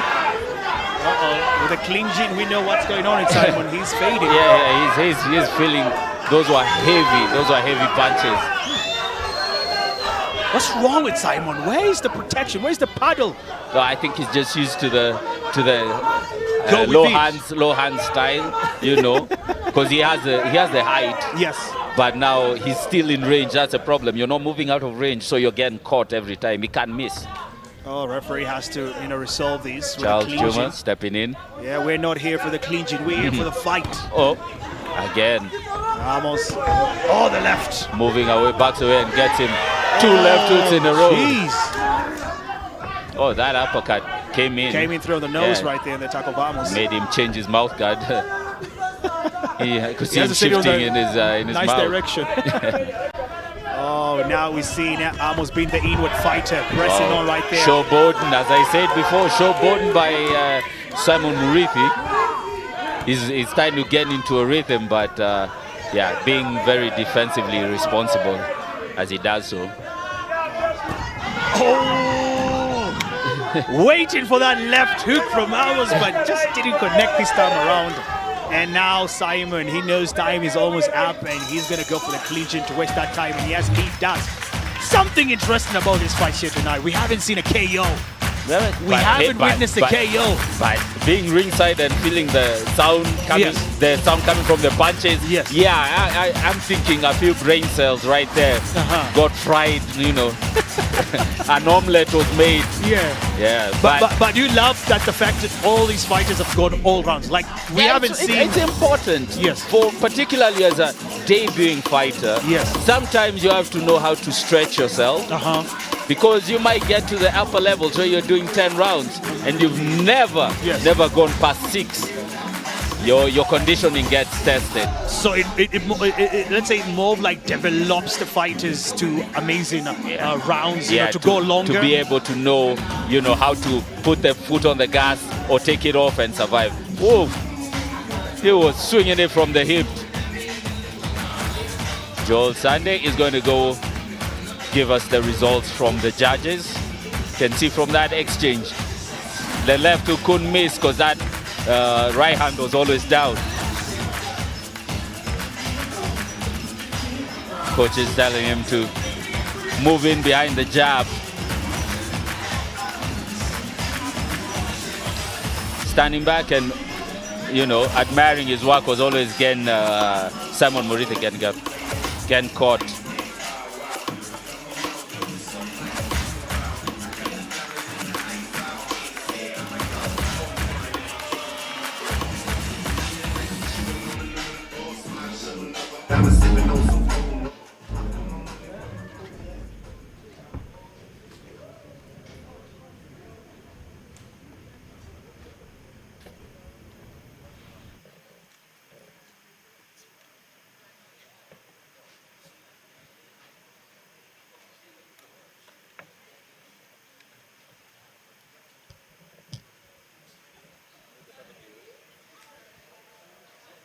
We're waiting patiently for the judges' results.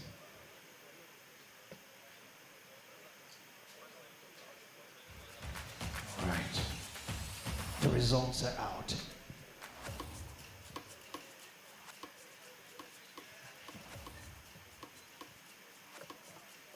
Results from our judges. Judge number 1, 36-40. Judge number 2, 36-39. Judge number 3, 38-38. The winner for this fight and making his debut here tonight, Amos!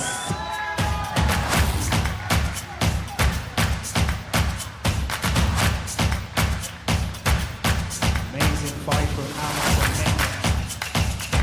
He just made his debut here tonight and takes it for victory. Super awesome fight.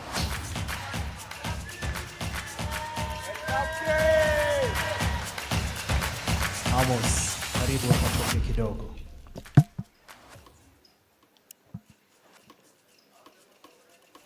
All right, Amos, ni debut, ndo umeanza sasa professional boxing. Ni nini ilikuwa unafikiria coming to this fight, because you are facing an opponent who has had fights before, amepigana, ameshinda zake. Ulikuwa na maoni gani kuhusu hii fight leo? Okay, personally mimi nilikuwa confident sana nashinda game. Si ati pia nilikuwa nacheza game, nilikuwa amateur. Tofauti ni amateur, ya longa pro. Pia nilikuwa nashinda amateur. So nilikuwa najua ndashinda. Kuna maybe marafiki wamekuja kutazama hapa kupatia support. Wamekuja wengi sana. Kocha wangu wako pale juu. Hii ni familia. These are family. Nashukuru sana. SportPesa, nashukuru sana kwa hiyo opportunity mmetupatia. Shukrani sana. Na Morris pia mali huko. Tunashukuru sana. Ukiangalia boxing Kenya saa hizi na uone vile umesema support ya SportPesa imekuja inasaidia vijana. Hii inamaanisha nini kwako? Manze nasema hii platform nyingine fiti sana. Huku nje kuna watu wana talent lakini opportunity kama hizi ndio haziko. So tunashukuru tu sana tena na tena. Mzidi kukua, mbarikiwe, msikose. Nani wazidi kukua na wabarikiwe? SportPesa waendelee kukua. Morris, Mungu akuzidishie zaidi na zaidi. Hapo sawa man. Make some noise for Amos Amenya. Tusikie kidogo from Simon. Simon, come through. Hapo sawa. Simon, umemeet Amos na amefanya debut yake, umekuwa in professional before. Ukiwa kama as a fighter, wewe kama boxer, ukijua unapatana na mtu ana debut, hajawahi kuwa professional, ni nini huwa ina happen for you? Vile ina happen in boxing ni mazoezi. Hakunanga anything else ati kitu shortcut. Kama ana train poa pia amacha kuna boxing. Usifikiria ati amacha boxing ni rahisi. Boxing ni boxing, ngumi ni ngumi. So akiwork hard too, a little bit harder, akikuja kwa pro, hata akicheza na mtu amecheza game mob, ana opportunities za kuwin. So ni more of hard work hapa. Hakunanga more of ati umefanya miaka ngapi? Hakunanga shortcut kwa boxing. Hata uko umewin game 50 na msea train poa ulalie na hizo game zako 50 atakupiga. Boxing ni mazoezi. No shortcut, nothing else. Ningependa ushukuru kila mtu mwenye unajua mwenye amekusupporti everything mazee in general. First naweza appreciate naweza sema huku nje tuna talent kwa ghetto. Unasikia mimi nimetoka Dando. Na wase wengi wakisikia jina Dando wanastuka. But sumo Dando kuna boxing. Kuna career, kuna pia ball. Kuna pia chances mingi za mavijana but promotion kama hii ya SportPesa ndio tumekosa itufikishe mahali kaa hapa. Na vile mmeanza vile naweza sema muendelee kuinua mavijana. Mtaona mapro tutatoka huku. Tutapigana hadi nje. Mtupe chances. Hiyo tu. There we go, ladies and gentlemen. Salim himself appreciating SportPesa.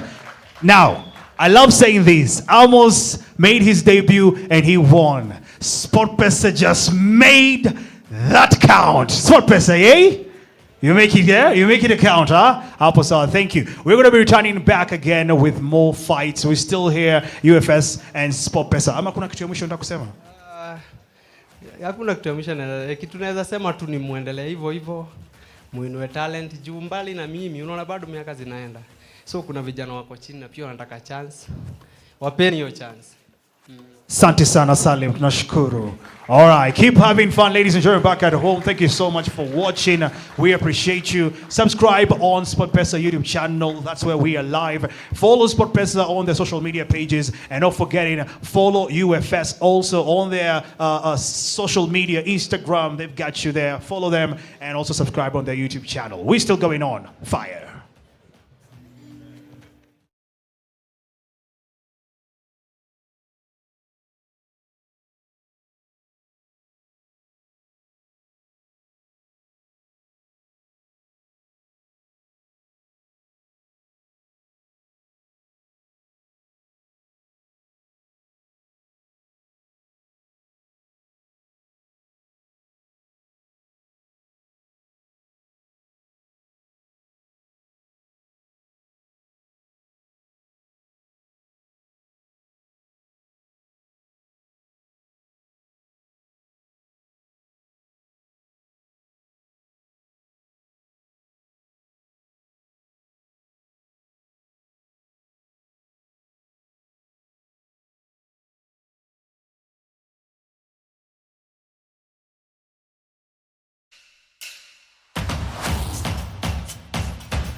Okay. We're on the 5th fight of the evening.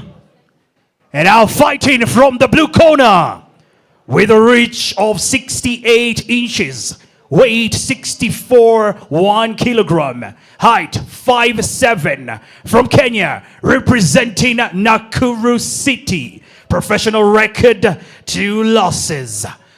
Introducing Isaac Kibe.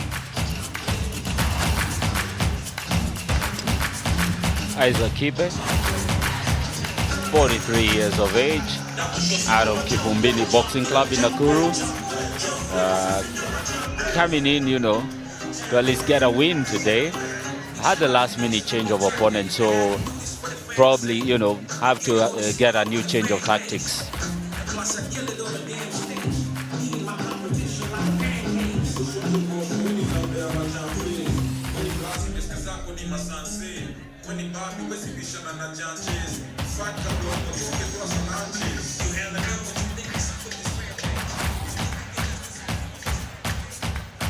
And now introducing his challenger, fighting from the red corner. This guy is a former World champion with a reach of 69 inches, weight 59.65 kilograms, height 5'8". Right here from Kenya, representing Nairobi City. Professional record, 13 wins, 6 losses, 1 draw. 8 KOs coming from his wins. Albert Kimario. Albert Kimario, former WABA Super Featherweight champion, won the belt against Greg Chinkwampulo in UFS 2 back in 2024. It's a last-minute replacement, and we'll be looking to see if we can get back in the win column. Suffered a loss earlier in the year in Tanzania, but decided to step back in it at such short notice in the featherweight division.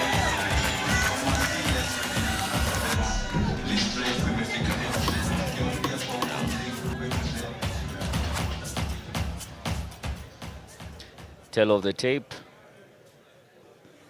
both of them coming in at roughly the same height. Slight disparity in the weight, being a catchweight fight, and Isaac Kibe is the older of the two, at 43 years old. And there we go, a ring girl, Paulette Babe. And now the judges for this fight: Franklin Imbenza, Charles Juma, Leonard Wanger. Supervisor Eric Owango, timekeeper James Kitasi. And the referee for this fight, it is Julius Odhiambo. Ladies and gentlemen, just to let you know, Albert Kimario, he's the current WABA, PST, and IB champion. Come on.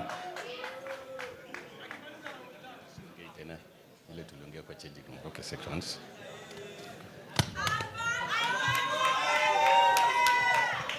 Seconds out. First round. First round. We are live.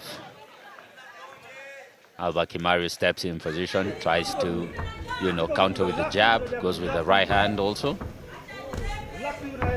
Isaac Kibe behind the high guard. Exchange of jabs. Albert landed the better of the two, slips to the right, comes back with a jab. Basically using his reach. Isaac slipping to the left, gets caught by a jab. Can't miss with those jabs, he's using his length, Albert.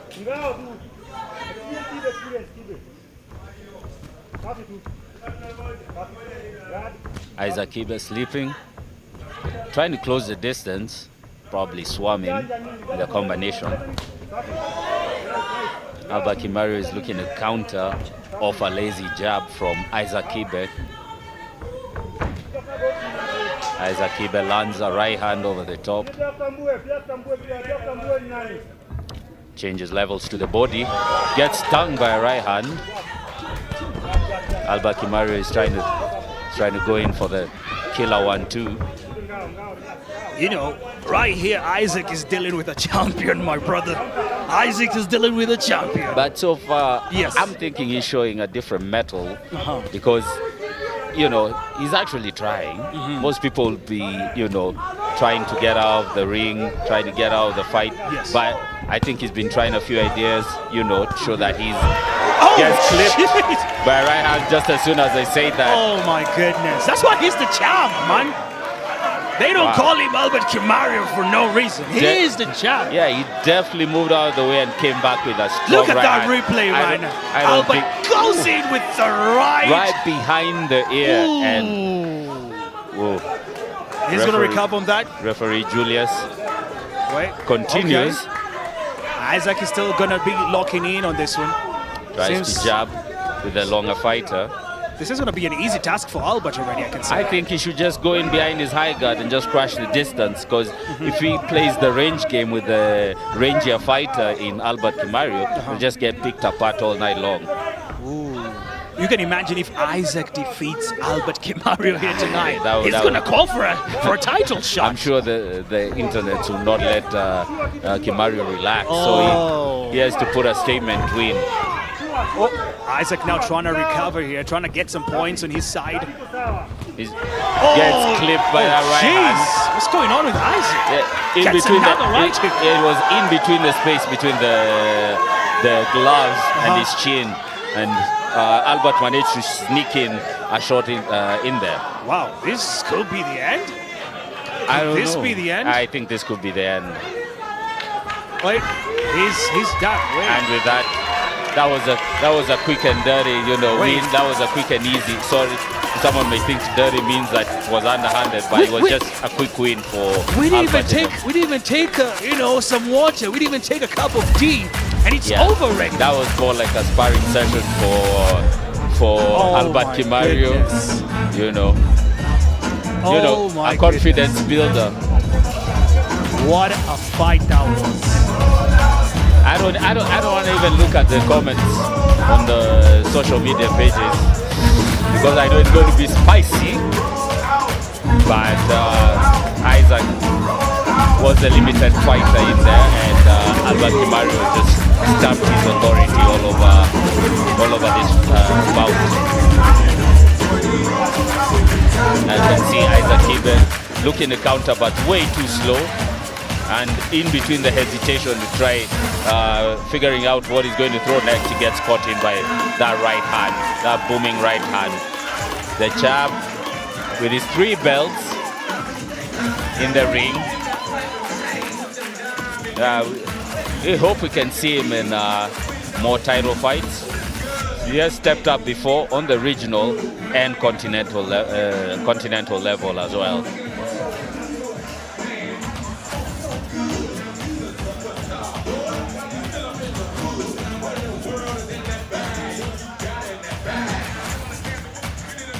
Should be a quick decision, quick call by the judges.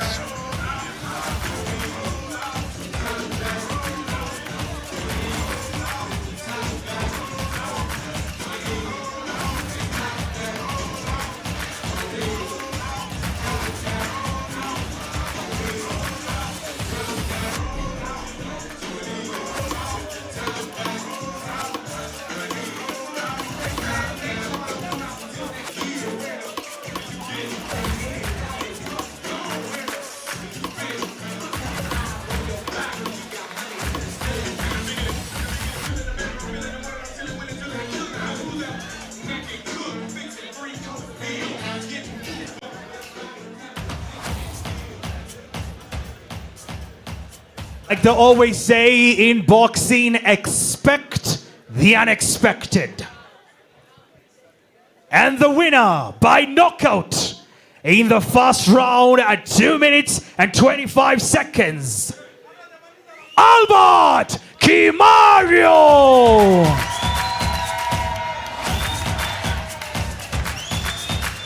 Oh, what a fight. That was quick. Hiyo nayo ilikuwa haraka sana. Albert. Hey.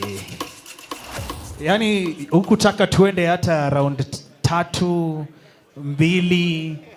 Singeenda juu ya SportPesa. Singeenda round 3 ama 2. Mapema ndio best. Yeah. Na pia nashukuru sana SportPesa, nashukuru sana Morris kwa kutuandalia mchezo. Hizi belti ni zake zote. Yeye ndiye ameka fight na mimi ndio nimezichezea na nikashinda zote. Sijamwangusha, Ndio hivyo na nataka zingine aendelee kuweka zingine kubwa zaidi ya hizi. Nataka kubwa zaidi ya hizi. Yeah. Sasa nataka tu kwanza uambie watu each championship title yenye uko nayo unaonyesha hii ni gani so that people back at home kwa nyumbani pia wajue, waelewe. Yeah. Pia kuna PST and Waba nilichukua siku moja, nimepiga Malawi, Morris ameka fight hapa, nikampiga 10-0 nikachukua zote dakika moja. Wengine wanachukua moja, lakini juu Morris akaniwekea nikachukua zote pamoja na siku moja. What a fighter Albert Kimario is, right? Sasa Kimario, unaambia Morris awekelee hii title zote ama before awekelee yote, alete zingine kubwa. SportPesa ishidi kumshika mkono, alete zingine kubwa ndio tuweke zote pamoja. Yeah. Yeah, okay. What Albert is saying as SportPesa, they better bring more bigger titles. He needs more titles with him. He needs more. He wants more. Aya, thank you. Tunapatia kina nani kama kuna mafans wamekamku hapa kusupport. Mafans, asante sana kwa kutusupport. Nyendo mnafanya tunakuwa hapa, tunacheza juu yenu. Yaani nyinyi mafans, bila mafans hakuna boxing. Boxing ni mafans. Na venye unafanya poa hapa kwa juu, mafans pia watakuwa wengi. Yeah. Amazing. One more time for Albert Kimario. Champion hatari huyo. Ladies and gentlemen, for those who are watching back at home, we told you UFS Boxing, the best promotion. Make sure that we have the best fighters winning the biggest titles ever. And thanks to SportPesa, making it count every single time, every single fight. We still have more fights coming up. We have 2 major amazing main events, co-main events. Kenya versus Uganda. Main event, Kenya versus Uganda. Expect the unexpected. First KO of the night by Albert Kimario. Now as we go to the super middleweight division for our next fight, Nyakwaka versus Otieno Owenge.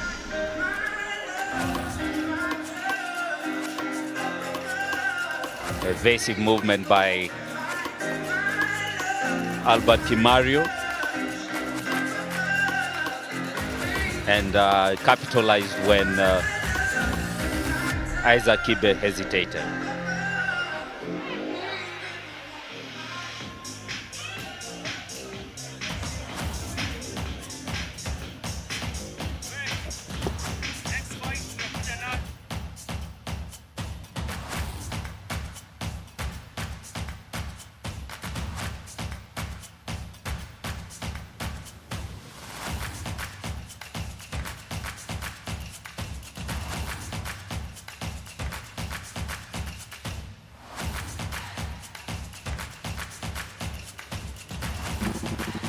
Leo ni siku ya kujibamba, sherehe mazee siwezi piga solo, napiga na mabeshte, lakini ngoja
The sixth fight coming up right now.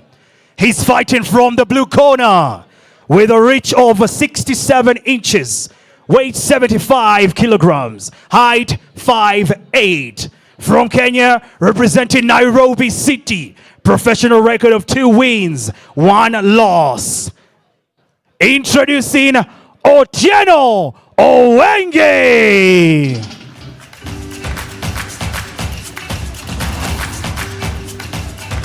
Otieno Owenge walking into some great reggae music right there.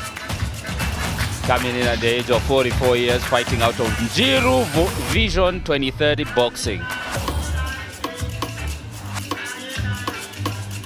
He has something in common with the co-main event.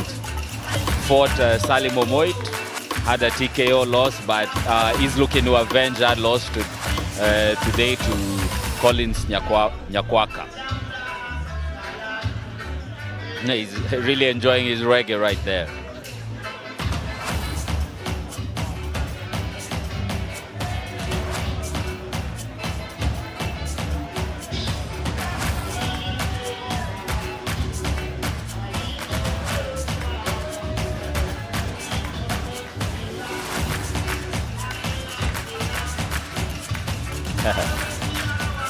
Enjoying a small jig to the ring. I think even the coach is like, perhaps you're enjoying yourself way too much.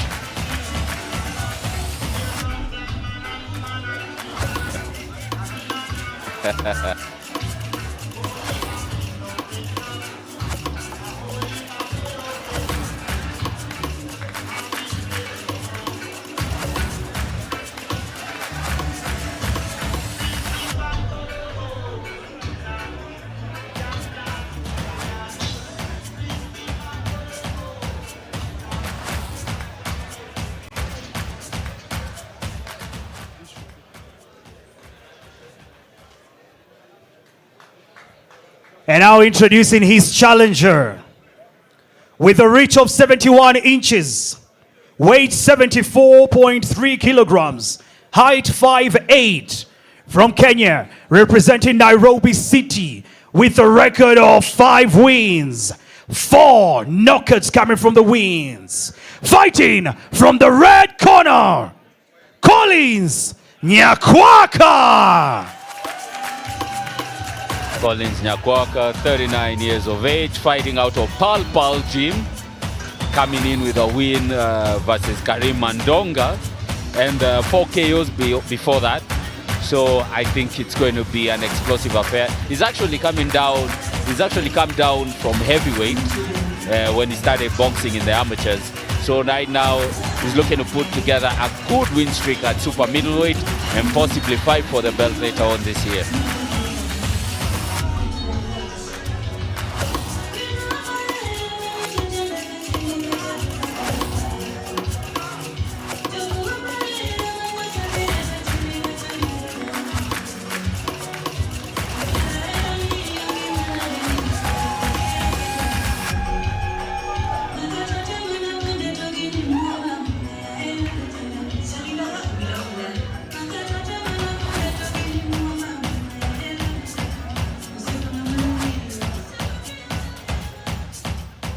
This is the super middleweight category, going for 6 rounds.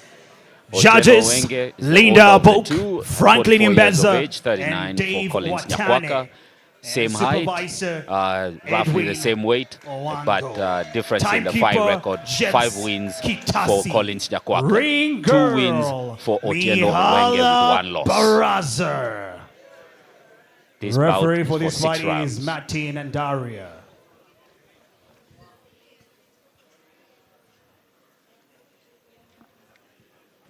Remember my instructions in the changing room.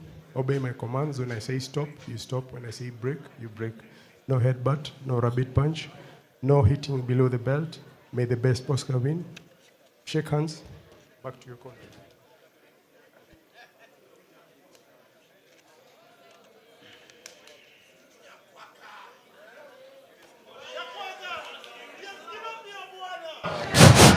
Seconds out. First round. And And we're off to the first round. Step to the center of the ring. Jabs by Otieno Wenge, pushing back Nyakwaka. Nyakwaka, you know, trying to find his angles. Comes out strong. Otieno comes out strong after the initial probes with the jab. There's a nice exchange by the ropes. Otieno Wenge seems to be, you know, piling on the punches. Walks, but Nyakwaka walks him into that right hand, but Otieno is still swinging for the fences and gets him behind the fence. Nyakwaka punches in bunches. Wenge, sorry. Tentative. Otieno Wenge is looking to overwhelm Nyakwaka in the first few minutes. Oh, stings him with a right hand. Caught him in between the punches. And Nyakwaka moves back, composing himself. I think they haven't settled down yet to the, because everyone is just, you know, throwing big shots. Otieno Wenge is looking to close this early.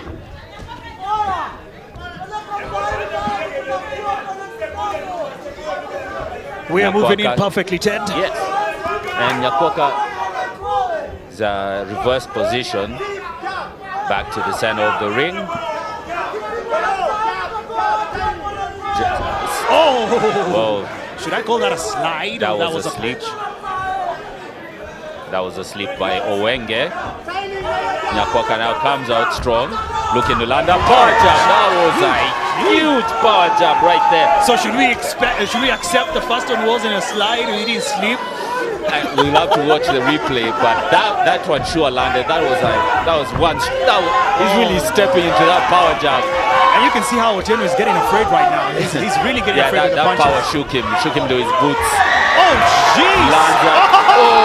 Here's a slip! He's out! Go to by sleep, the ring! Otieno! I even pronounced his name wrong. Owenge! Owenge! Nyakwaka with a heavy hand. Look at that replay from That was a heavy. Takes a left hook and Owenge looks unsteady on the feet.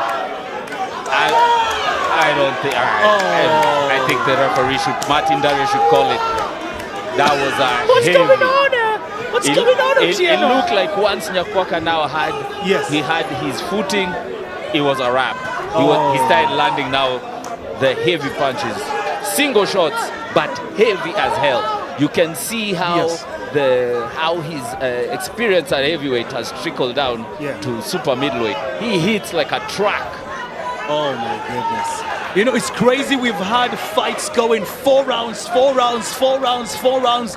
We get to the last 4-round match, which was apparently we just finished right now. Albert Kimario versus Isaac Kibe wins it. First round. That was a heavy. And now after the deep, he goes and to sleep. that took him right to La La Land. Oh my days. I think you should rush in there and get the decision going, because it's a wrap. I think Owenge is still trying to recover. That was a heavy left hook.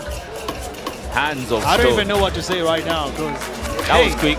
That was quick and painless. Maybe not for Owenge, but 6 rounds are we getting here? Come on, man. That was a quick wrap. Jesus, those are heavy hands. And he really committed to that jab. He was really stepping into that jab, and you could see Owenge was just not having it. It was just crashing him in there.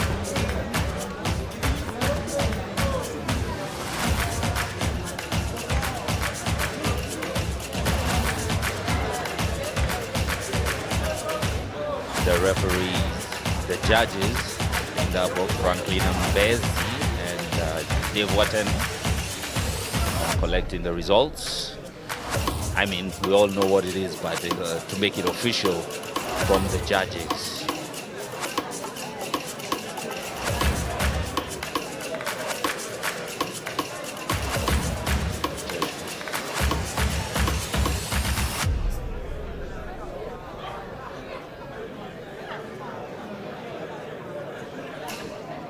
That was a what's it? KO from Collins Nyakwaka. Made it super easy. I think we have a new player in the super middleweight division. The winner by knockout in the first round at 2 minutes and 26 seconds is Collins Nyakwaka.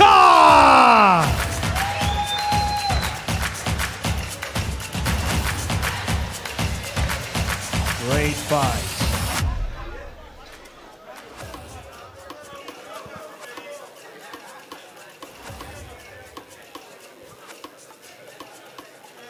All right, Collins.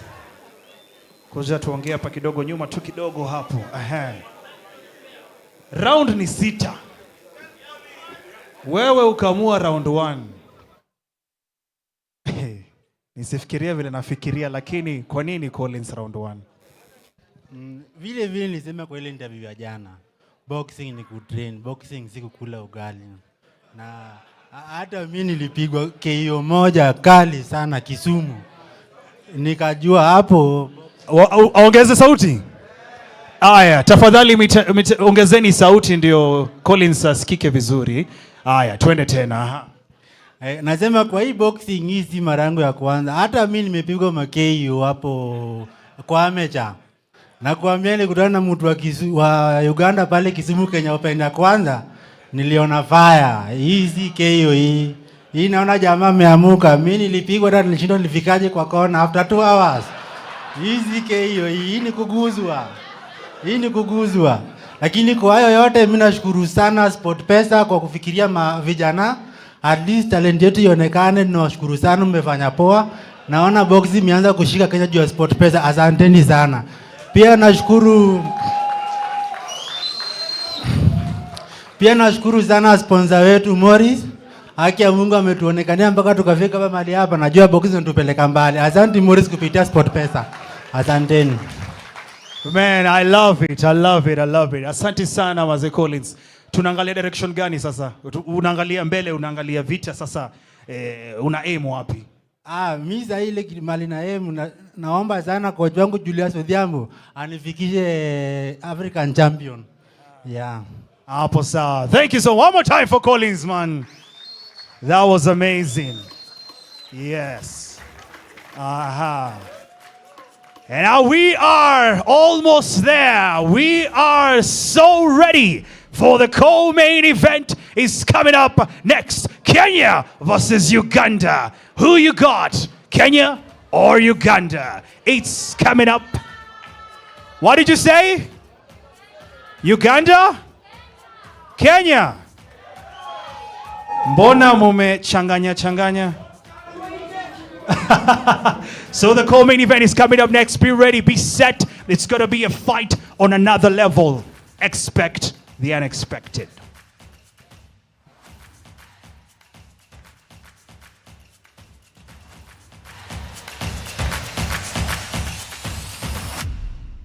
Otieno, punches in punches, trying to overwhelm Collins.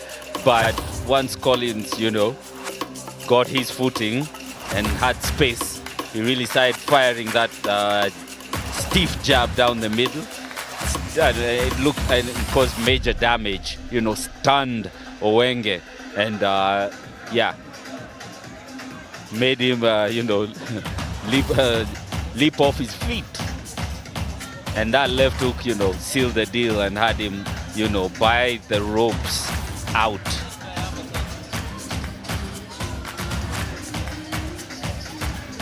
Another win for Collins Nyakwaka, and we look forward to seeing more of his work in the ring in the few coming months and in the following years.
time.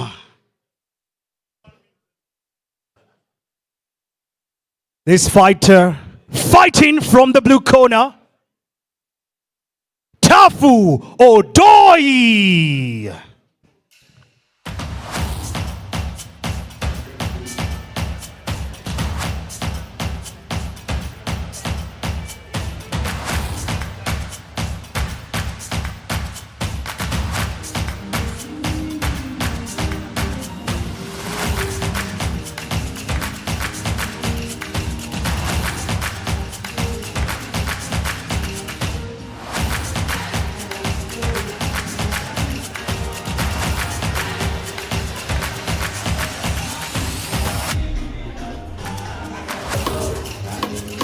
Tafu Odoyi, fighting out of Uganda, had a boxing gym,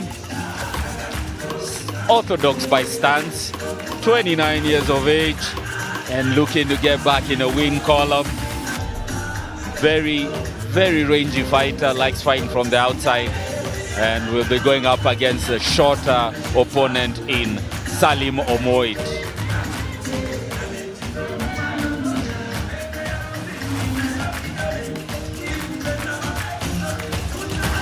Making his way to the ring, Jose Chameleon playing for him.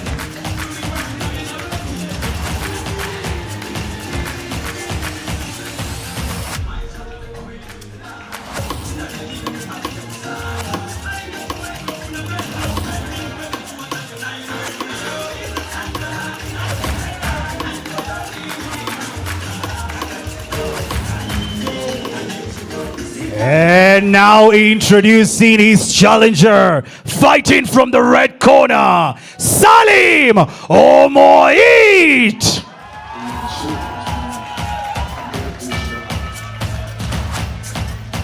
Salim Omoit fighting out of Pal Gym, 38 years of age, coming off 4 wins by KO with 1 decision win. Southpaw, he can switch stance, a stance switcher, and always combines his punches well. Moves very fleet-footed for the stockier fighter. Says Mike Tyson is his favorite boxer. Yeah, you will see it in how he moves in and out of range. Coming into Roy Jones, can be moved.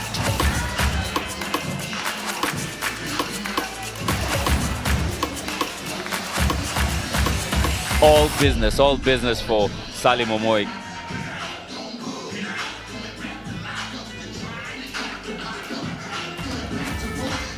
Ladies and gentlemen, this fight is brought to you by UFS Boxing with the amazing sponsors SportPesa. Super middle. Introducing from the blue corner, he's reaching at 72 inches, weight 75.1 kilograms, height 6'2", all the way from Uganda, representing Wadegeya. Professional record of 3 wins, 2 losses, 1 by KO with the win. He has reached African Qualifying Championship Finals. He's here to make a statement. Tafu Odoyi. And his challenger from the red corner,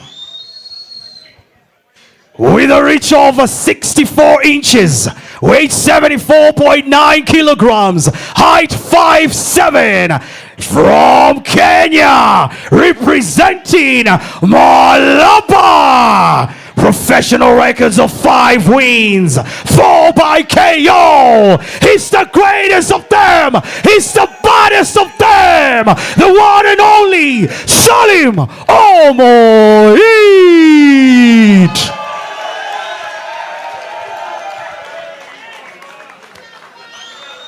And remember, this fight is sanctioned by KBC and the president being Ruben Dolo. It's time for the main event time.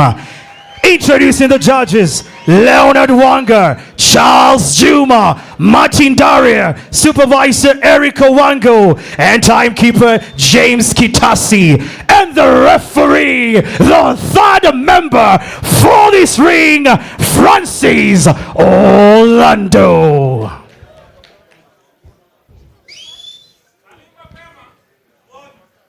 Boxers, take your time. Show a good fight. Hear me always. And protect yourself at all times. Hit knuckles. The seventh fight for the night. It's co-main event, ladies and gentlemen. Second out. First round. Step to the center of the ring. Behind a conventional lead guard for Salim in the southpaw stance. Odoyi probing with a jab. An interesting jab joust between the two. Salim Omoit is the shorter fighter of the two. Tafu looking to use that long range. First, nice left by Salim. Comes back with a cross to a left hook.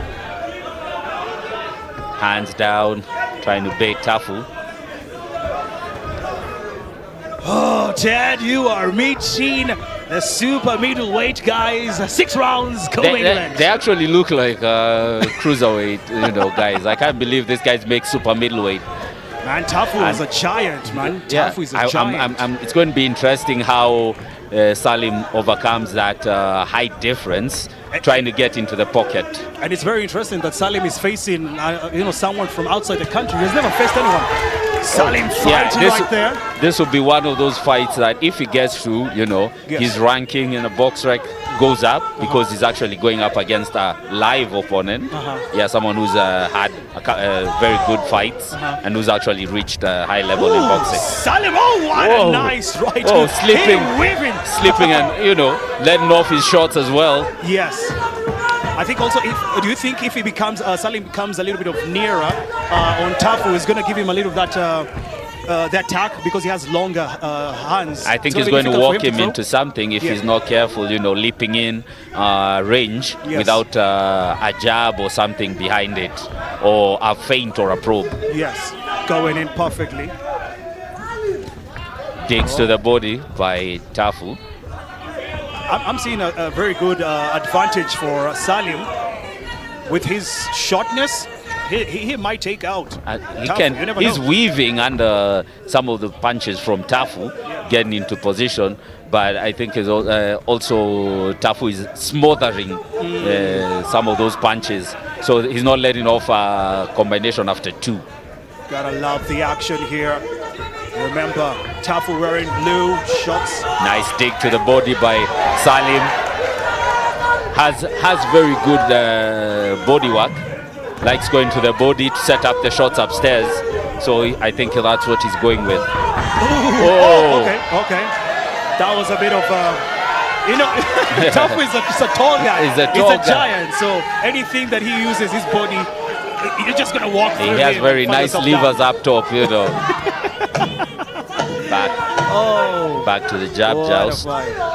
Dig into the body by Salim. Tafu looking to get that outside angle. Time is up. That was quick. That went by so fast. Round 2. Remember, we still have 5 more rounds to go. Yes. And I think Salim has shown, that he can vary his shots. Isn't only looking for, killer hooks to the head. That was a slip, judging by the replay, swung and ended up his body on the leg, right? Yeah, swung and ended up out of position. Yeah. Great fight so far, so good. It's the co-main event. Lovely Queen Luanga. I call her Babe Paulette. Amazing Queen Luanga Luanga right there. taking us into the second round. Yes. That's what I love to see. More rounds. I don't like quickies. Do you like quickies, Ken? I am very lost right now, and I don't even know what. No, like I'm saying, we ended up the match is so quick. Yeah. So we need this one to go to the 4th at least. Great save right there from my friend. What a fight, second round it is. Nice jab, trying to probe and get the jab in Salim's face. Salim coming in under the dips, changing levels. Ooh. Can see Tafu just aiming on the head. Digs But to the Salim body keeps again. pushing. Again, you know, Tafu is trying to get the dominant angle. That was a push, man. That was a Well, push. they collided Tafu in the knows middle. he knows he did the wrong thing. He knows it. Well, they're two big men, so a collision, you know. But I Comes think again. Salim also needs to know very well that he's dealing with a giant. He needs to know how to Yeah. handle a He's- giant. I like the trunk movement that Salim is displaying. He's trying to gain to range, not just behind a high guard, but also behind, you know, good trunk movement and all that. Going in, Dig into the body. Oh, nice Whoa. right hand. A Tafu. hook right there from Salim. But Tafu being just a guy. Tafu going with a clean right hand. I don't know what's going on with the pushing here. There's just also a little replay. It was. That was a hit. That was a nice stiff jab as Salim was coming in, and his position got off balance. And he had to fall down. Yes. All right, the clinching going on from Clinching. Salim. Referee Francis Orlando steps in quick. Again, he's trying to sweep with the low right to the low left to the body. Comes up top, several hooks. You can hear the crowd excited here for Salim Tafu. striking in. Whoa. Oh, that was a nice right hook. I think Tafu felt that. He felt that. Yes. And had to put his guard up. Oh man, Tafu, use your body, man. Come on, giant. You can do this. All the way from Tafu. Uganda, you're here in Kenya. You better do this. Come That on. low lead, he's keeping that low lead hand low. While it's going to be very fast to get the jab out, it opens up a lane for Salim Those were with a Ugandan right hook. coaches, by the way. Those were Ugandan coaches shouting at the giant. Like, do something, man. Come on, use your power. Yeah, he's gonna. Oh, catches him with a 2-1. Just his shots. Digs nice to the one. body again. Tafu responds. I think Salim knows what he has to do now. He's already numbered the movement of Tafu.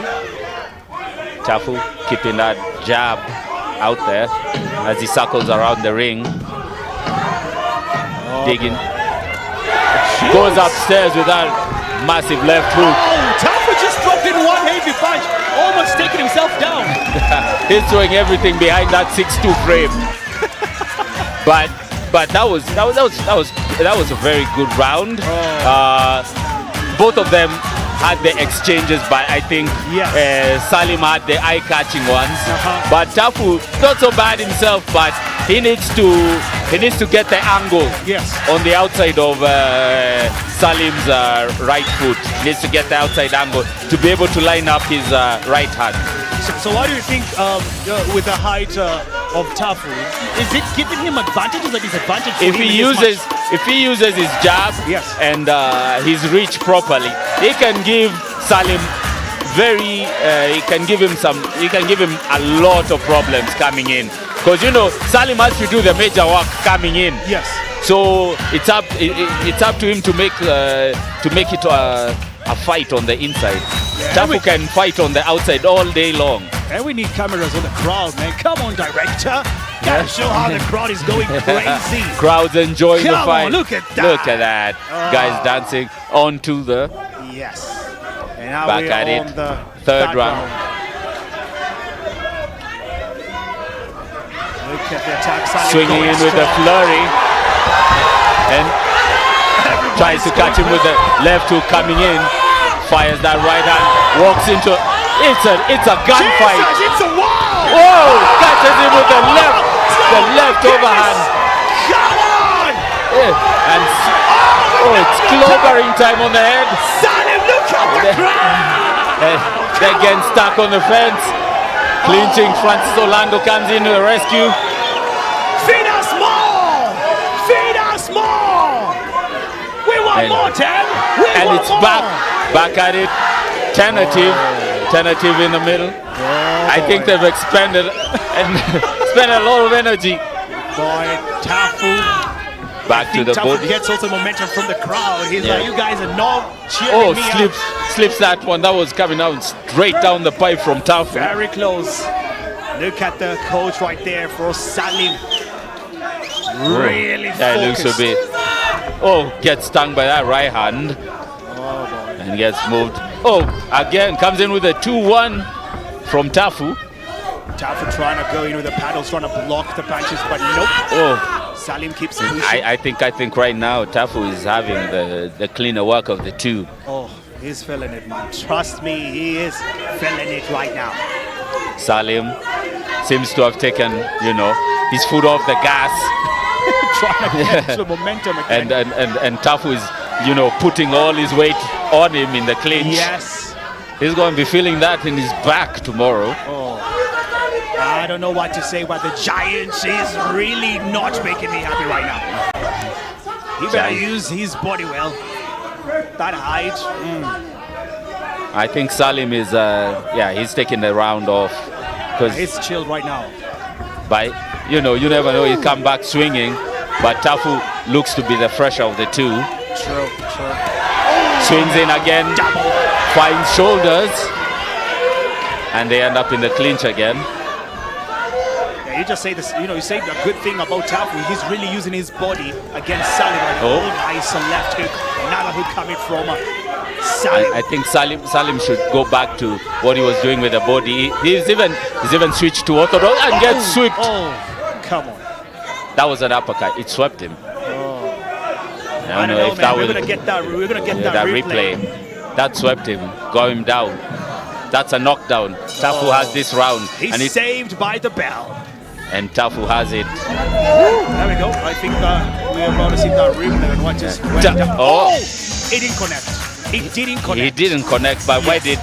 I think he was trying to wave away. And when he was going low, that's very worrying. You know why? Because it means the feet, his legs can't take the load. He's not as fast twitch as he was. Yeah, so he better watch on that. That's why I had the feeling that he had taken the foot off the gas that last round. And that is Queen herself. Queen. Taking us to the 4th round of this co-main event. Queen Luango. I just got the name right now. Queen Luango. That's Queen Luango? Yeah, that's Queen Luango. I think you have your names confused. That's Wait, what you mean? Wait, that's Mihala? No. Oh my God, we are really Queen going Luango. to be in for it, mixing Hey, bro. up our ring girls' names. I can never forget that. Come on. It's the 4th round. 4th round, ladies and gentlemen. That was a great replay right there. Done perfectly well. 4th round. Here we go. Right now, I think past any pretense of setting up shots, everyone is trying to land a very big shot, that will look eye-catching to the judges and probably sit someone down. And at the same time, I think they're both cooling down. Look at it. They're both trying to cool down. That sweeping right hook, right uppercut by Tafu might find its mark very soon. He needs to be careful now. Follows him out of the pocket. Salim being the inward fighter, pressing on Tafu. The sweat flying off Tafu's head. Can clearly see how much power Salim is putting into his shots. If they're not going to be careful, both of them going to go for a wave in and hit their heads together. Oh, that's a push. Man, I'm not liking how Salim's legs are looking right now. But that was a push, man. It was a push, just but pushed him right. But I also feel his legs are... They're fading. They're fading. Oh, man. Yeah, it seems like, he expended a lot of energy in the first 2 rounds. Look at the crowd right there. And we still have 2 more rounds to go, so he better buckle up. That's not an easy task. We know what 4 rounds can do to other people. Tafu, Wayne for an exchange. Snaps Salim's head back. Ooh, snaps his head back. I think it almost touched his neck. Look at the Tafu behind the high guard, keeping a high guard and bouncing off the gloves. Now focusing. Salim again throwing in the punches. Salim is trying to find an angle He's trying to get to outside Tafu's leg, left leg. And I feel like Tafu is just trying to put more power in that right Yeah, hand. I think he's trying to step back and throw the right as Salim swings coming in. He's like building more power on that right hand. Right now, one thing I saw when I was doing tape study is when Salim goes punching, normally doesn't move his head off the center line. So I think Tafu is beginning to find his mark. Yeah, I've noticed. Yeah. He knows the weak point already. Yeah, he's timing him with those shots coming in. Oh, Salim needs to be careful now. As long as he keeps turning to his right whenever Salim comes in from the right. Salim won't have that right hook over. Nice left attack. That was a nice right one, left, right. That right hand as Salim was coming in. They're now stuck in Salim the pocket is like, exchanging. We are not going to clinch over here. I'm just going to try and release my hands as much as I can. Just hit your body, hit your body, hit your body. Those are tough 6 rounds right there. Tough 4 rounds as we head into the 5th and the 6th. The replay. Finally, the first man to reach 5 rounds. That 2-1 was, whoa. You can see how much Tafu was looking to land that right. Man. Just missed it by a few inches. Now there's some Buganda language going on. Coach is like, come on, you can do this. Throw the punches as hard you can. Probably Nice throwing replay. in some chameleon verses over there. Whoa! Catches him. Ladies and gentlemen, don't worry, we're just having a good time, making sure also you guys are having a good time back at home. Nice replay going on your screens right now. It is Tafu from Uganda wearing blue and Salim with the red shots. Great fight, Kenya versus Uganda.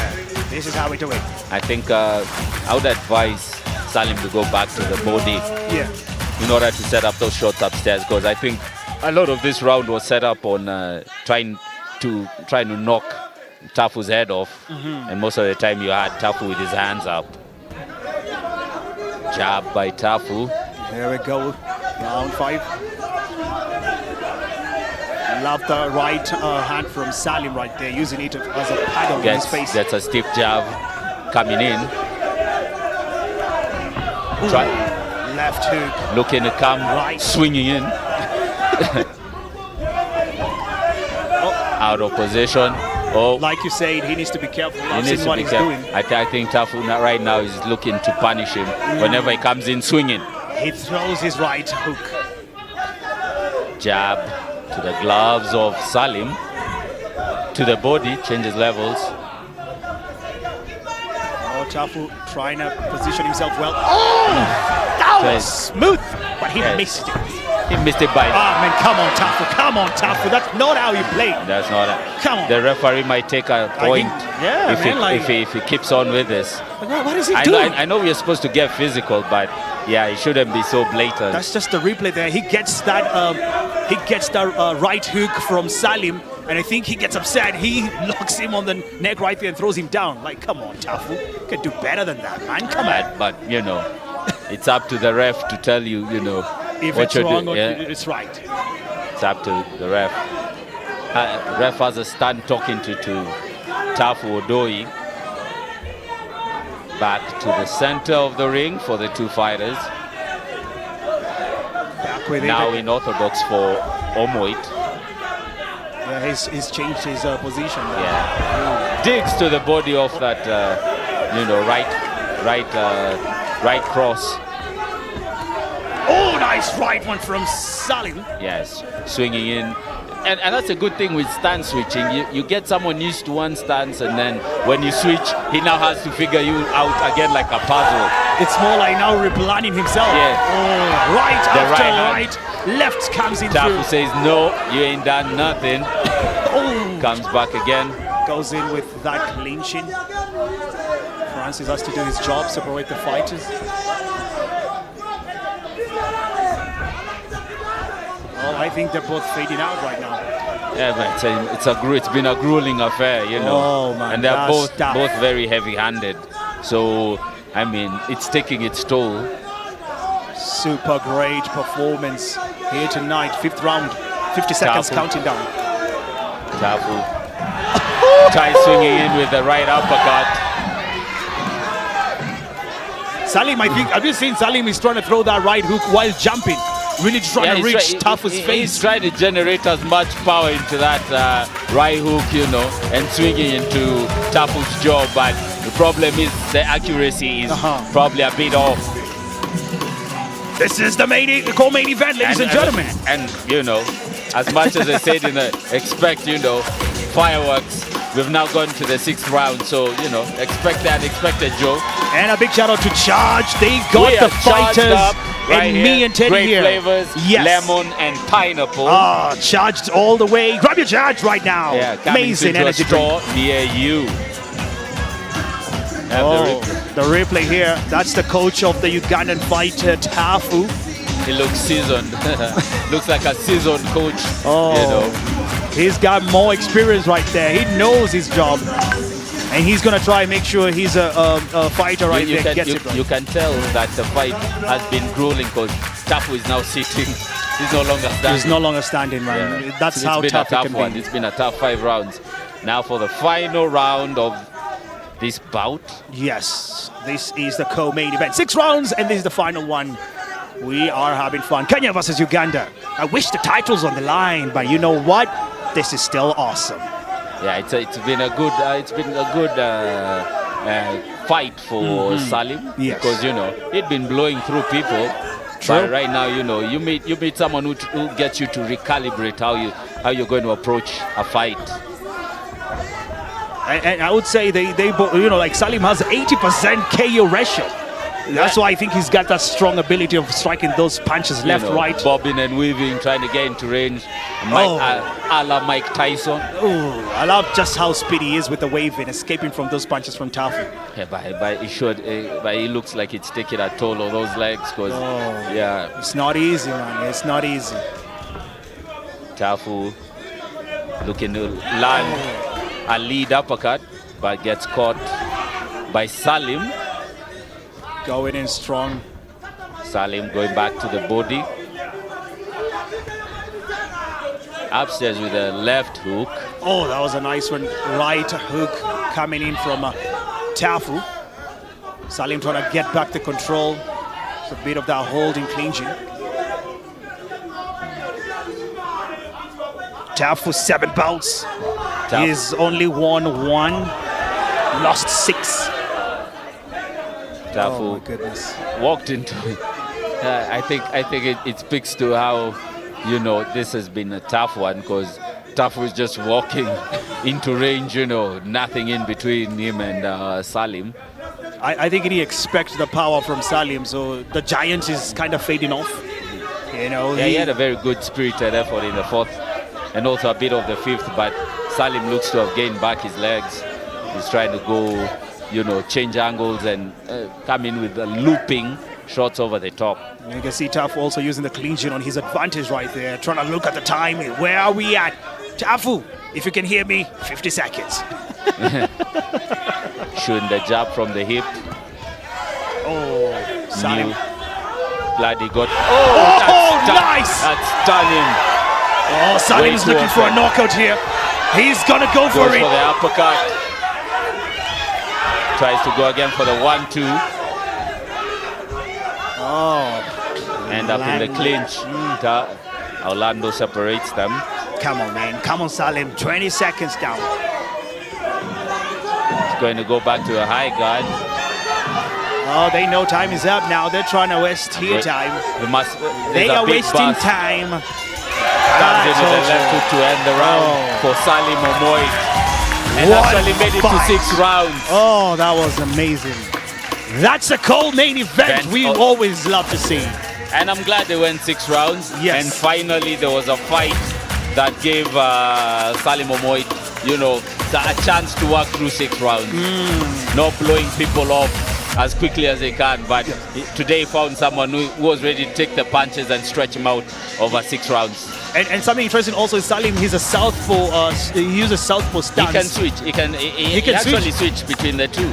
But he kind of used a bit of orthodox. I've seen him use a lot of orthodox. And that confused Tafu a bit. Okay, Tafu he didn't expect it. Yeah, he didn't expect it. And there were some clean shots that landed when he switched to orthodox. Ooh. Replay right there on how the fight went down. Salim going in, left, right. I hope you're entertained as we are back at home, back to the viewers, as we rev up for the main event. Yes, if you're not entertained, I don't know how I can help you. You need to go right now to the hospital, get a checkup. What's wrong with you, man? Come on. This is a fight. This is something you have never experienced. It's only down right here. They might go to Padel, so let's be careful right now. We love you, everybody. Come on, we love you. Subscribe. Keep on enjoying yourself. UFS Boxing with SportPesa Boxing Rising Stars. Great fight. So far, so good. 7 matches down. We're waiting for the final. And waiting for the final. We're finally at the end of a good card that we've had today. Ted, I'll let you be. Yes. Go ahead and let us know who won this for the fans. Come on, back at home. come on. Salim has won this, man, with no doubt. Did you pay the judges? Man, tell you that? Okay. You got 4 ISIS right now. You have 4 ISIS. You saw that fight. All right. See you, my brother. See you. Well, that was Rock'em Sock'em Robots for some parts of the round. And yeah, it was a good switch up in terms of even the size and the dimensions of the opponent for Salim Omoit. Got to deal with a taller opponent, trying to get into position, firing shots. Some missed, but you know, the work rate was very high for Salim Omoit. Tafu initially used his reach and height, but yeah, very tough. 5 and 6, round 5 and 6.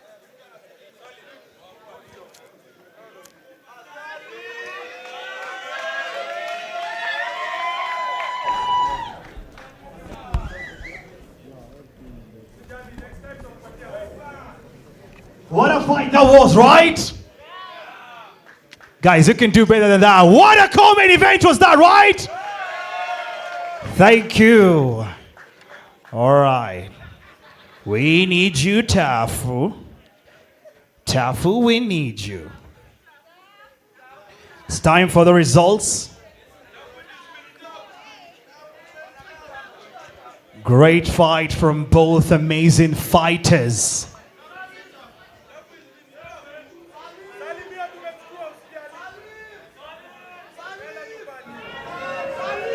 All right, Tafu.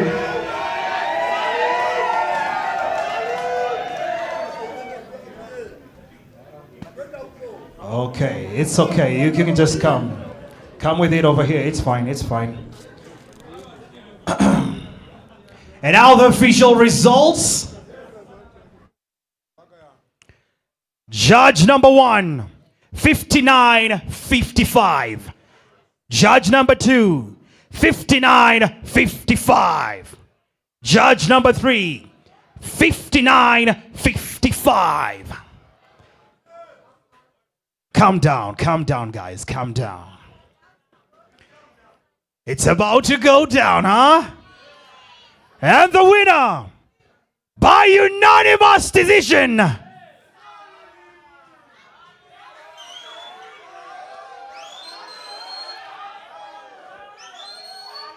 with his first international fight from Kenya, Salim Omoit.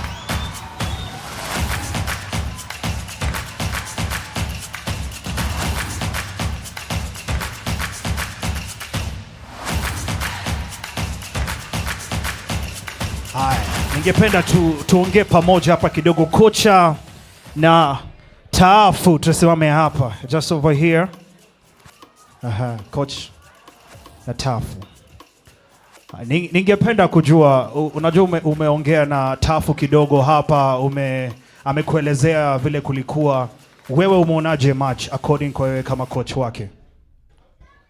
According kwa match yake ilikuwa sio mbaya, lakini yule alimshinda kidogo.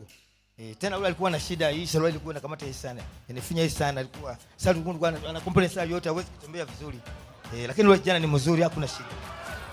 Calm down guys, calm down. Kinyasa ilikuwa imemfinya, muelewe. Mungependa rematch? Yes, tumependa rematch. Mmewache kuwepo lazima. Naenda kufanya alafu turudi. Utampiga lazima. Very nice. Tukue na heshima wa Kenya. Jameni. One more time, make some noise for Tafu, amewakilisha leo. Thank you so much. Tunashukuru. Asanteni sana.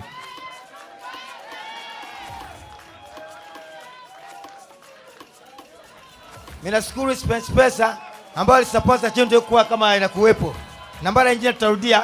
Asante sana. Thank you so much.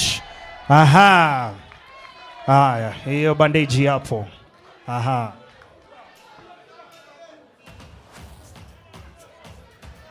Salim.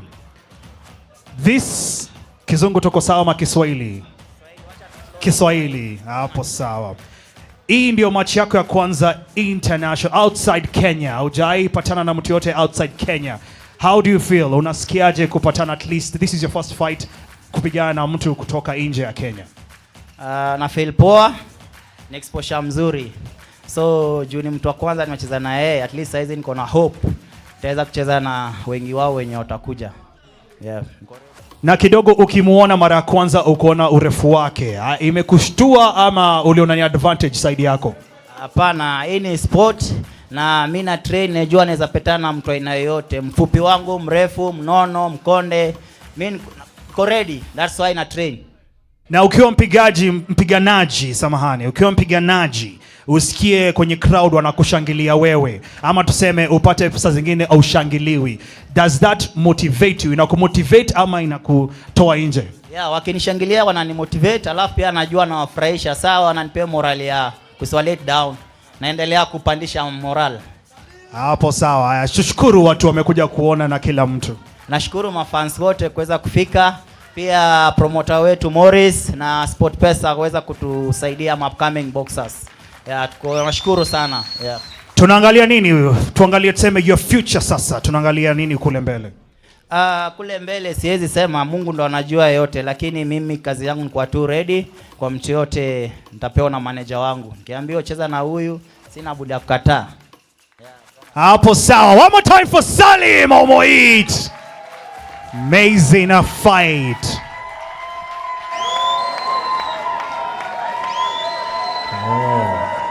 Amazing. For those who are back at home, don't go anywhere. We're coming with the baddest main event. Is coming up next. Like I love to say, expect the unexpected. See you for the main event.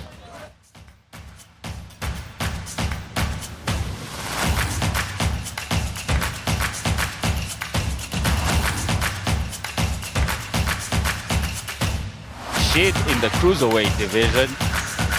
Denzel Onyango coming off a loss, upper weight class, and looking to reignite his win streak in the cruiserweight division. And Abdul Rashid will provide that test. A tough fighter with a great chin, who's banked multiple rounds and be looking to give Denzel Onyango a very unhappy welcome.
Denzel Onyango is looking to get back in the win column in the cruiserweight division, having gone up a weight class in the heavyweight division in the Riyadh season Grand Prix, where despite a spirited effort, he had his first KO loss. So we'll be seeing how he'll come back to this cruiserweight division, where he'll come back with the Thunder.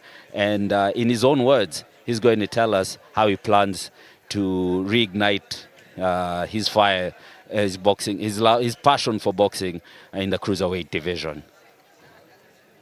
In my hood, you have to be strong for you to survive. So that's what made me start boxing. My inspiration in boxing, it started when I was in primary school, and taking it as sport, it has helped me a lot. I've traveled a lot, many countries. The last year I was selected one of the boxers to go and represent Kenya in WBC. I went there, I lost, but now I've come back, work for myself.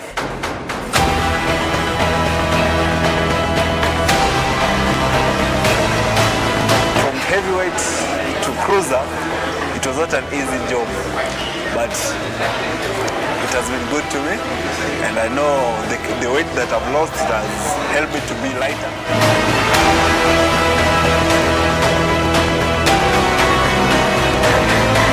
This is my first fight after the Riyadh season, so I'm going to display a good boxing tomorrow. My goal is to be a world champion. I'm aiming in one of the 4 belts in the world.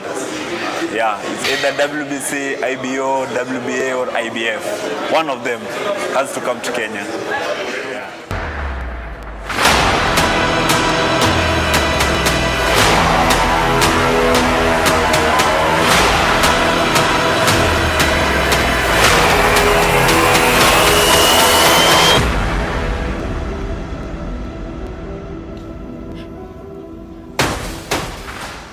You can hear it from Denzel himself. He says, and it's time. Introducing the first fighter right now. Fighting from the blue corner, Abdul Rashid.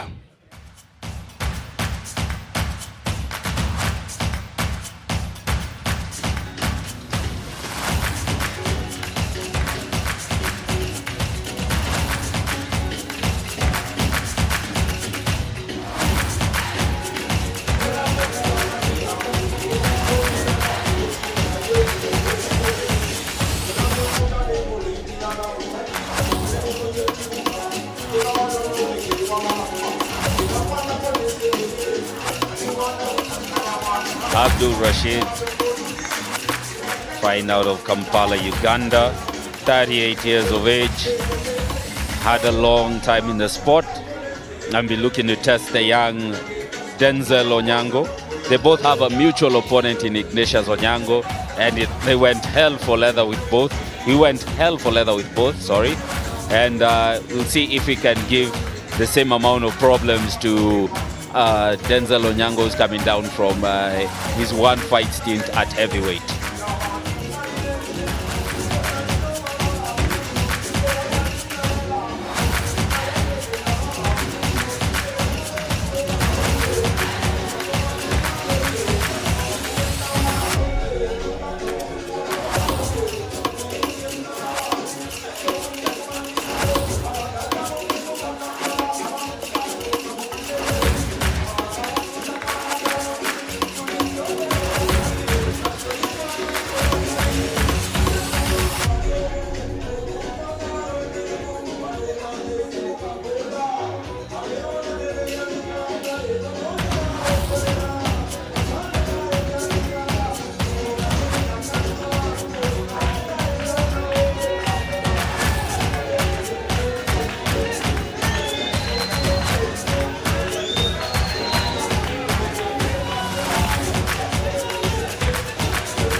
All right, thank you. And now introducing his challenger, fighting from the red corner, Denzel Onyango.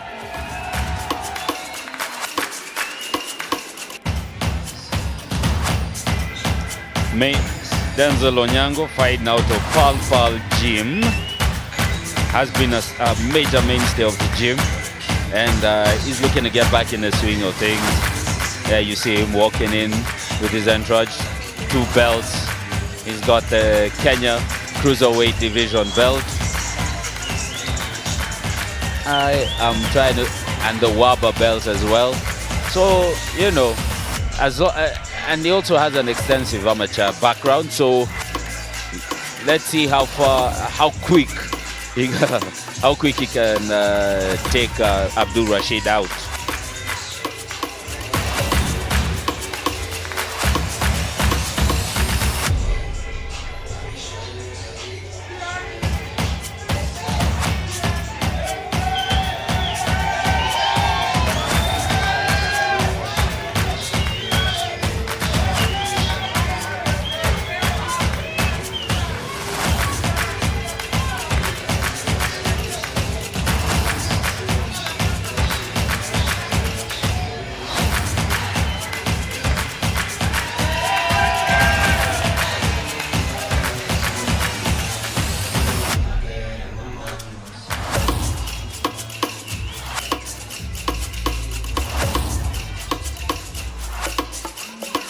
All right.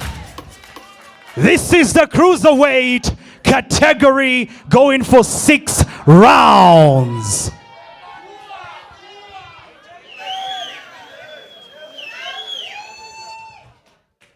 And fighting from the blue corner with a reach of 73 inches, weight 81.75 kilograms, height 6'1", from Uganda, passing through Busia with a professional record of 3 losses. He has gone for the intermediate championship, and he has won open championship 2 times. Abdul Rashid.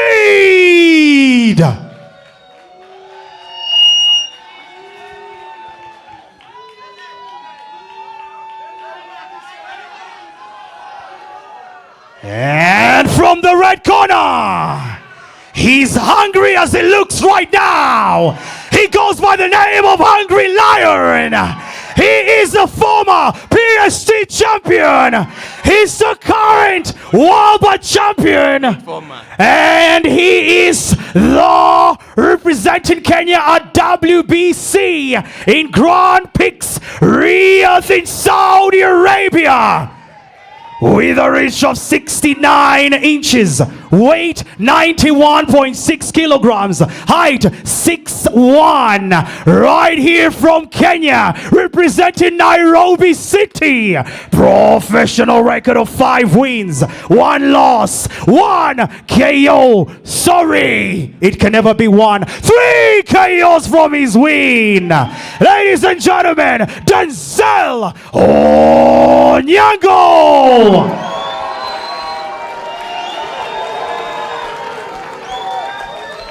Judges for this fight: Dave Watene, Leonard Wanga, Linda Abok. Referee, wait, timekeeper, James Kitasi, and supervisor Edwin Owango.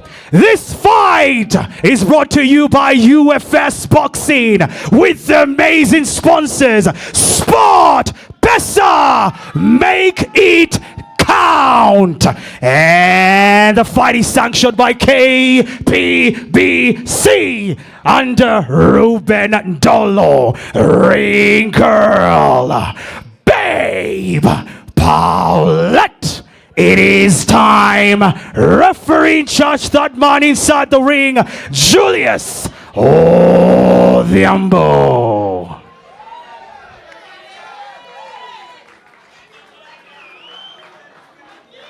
I don't have much to say. Everything I said in the changing room. The best boxer win. Seconds. The time has come. The final match of this evening. Second out. Star, boxing rising star. It's main event time. Second out. First round.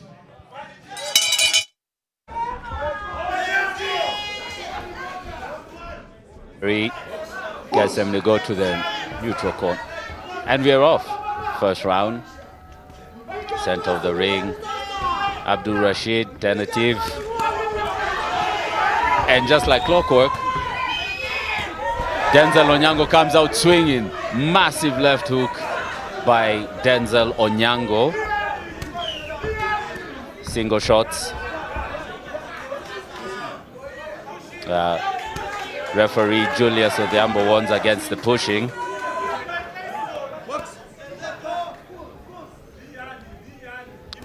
Working behind the high guard for Abdul Rashid. Coming in, swinging. Wild flurry of hooks by Denzel Onyango.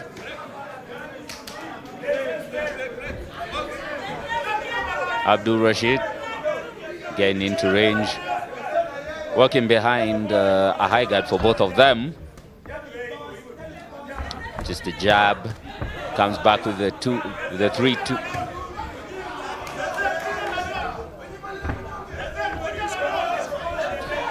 As I predicted, you know, Denzel is going to come out hot from the gate with heavy flurries. Working behind the jab and trying to come back with a swatting right hand. Gets caught by left hook by Abdul Rashid.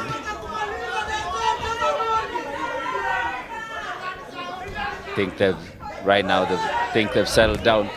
Tries to dig in that batting right hand by Denzel.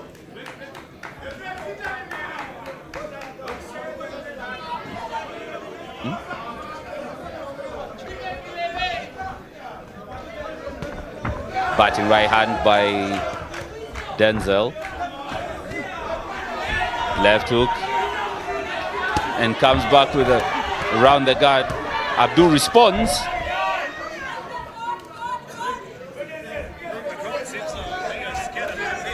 Yeah, I think it was not going to be as simple as just, you know, overwhelming with shots. Abdul is here to show himself. He's here to prove himself. Yeah, Abdul is a tough customer. Of all his losses, he's gone through all the rounds, so he's in there. You know, you're not just going to blow him out of nice. like you know, smoke in the wind. We got to love the ratio from Denzel, having 60% KOs. It's crazy. 25 years old. It's he's settling down into the fight. Comes back with a massive right hand cross counter. Jeez, you can see did you see the smack from Denzel? Yeah. Smiling over, of course, right there on Abdul trying to throw in that punch, but the time was over. So he gave him a smack. He's like, hey, what are you trying to do? Some showmanship. I would like him to use more of, you know, you get more of his knuckles into that overhand. Yeah. Because he's batting, he's hitting with the inside of the glove. And it's not having an impact as much as he thinks it does. And it's round 2. Lovely Mikala Barraza leading us into the second round. I didn't know she's a bodybuilder, by the way. And a lawyer. Oh, you know. Strong women. I'm telling you. I love it. You can do it. Make it count. SportPesa, thank you. Making it happen, possible for us. Those are sides for our fighters. Red, that is Denzel. Blue, that is Abdul Rashid. Heading for round 2. I think it will be a strange sight to see this get to the 4th round and see how Denzel's conditioning holds up. He has trimmed away most of the fat from the heavyweight jump. But let's see how his conditioning holds up once he goes past the 4th round. Ooh. Abdul. I think he went for a back attack right there, Denzel. That was a fault, yeah? The problem is he jumped in and ended up, you know, turning the attack other from way. the- So Denzel was already punching. Fight still going on. Rashid aiming, trying to protect himself. All that nice body attack. Denzel, says, you ain't got me with none, and comes back with a stiff jab in there. Nice. You can see the angle, the paddling, the positioning right there. Rashid is putting himself with the paddling.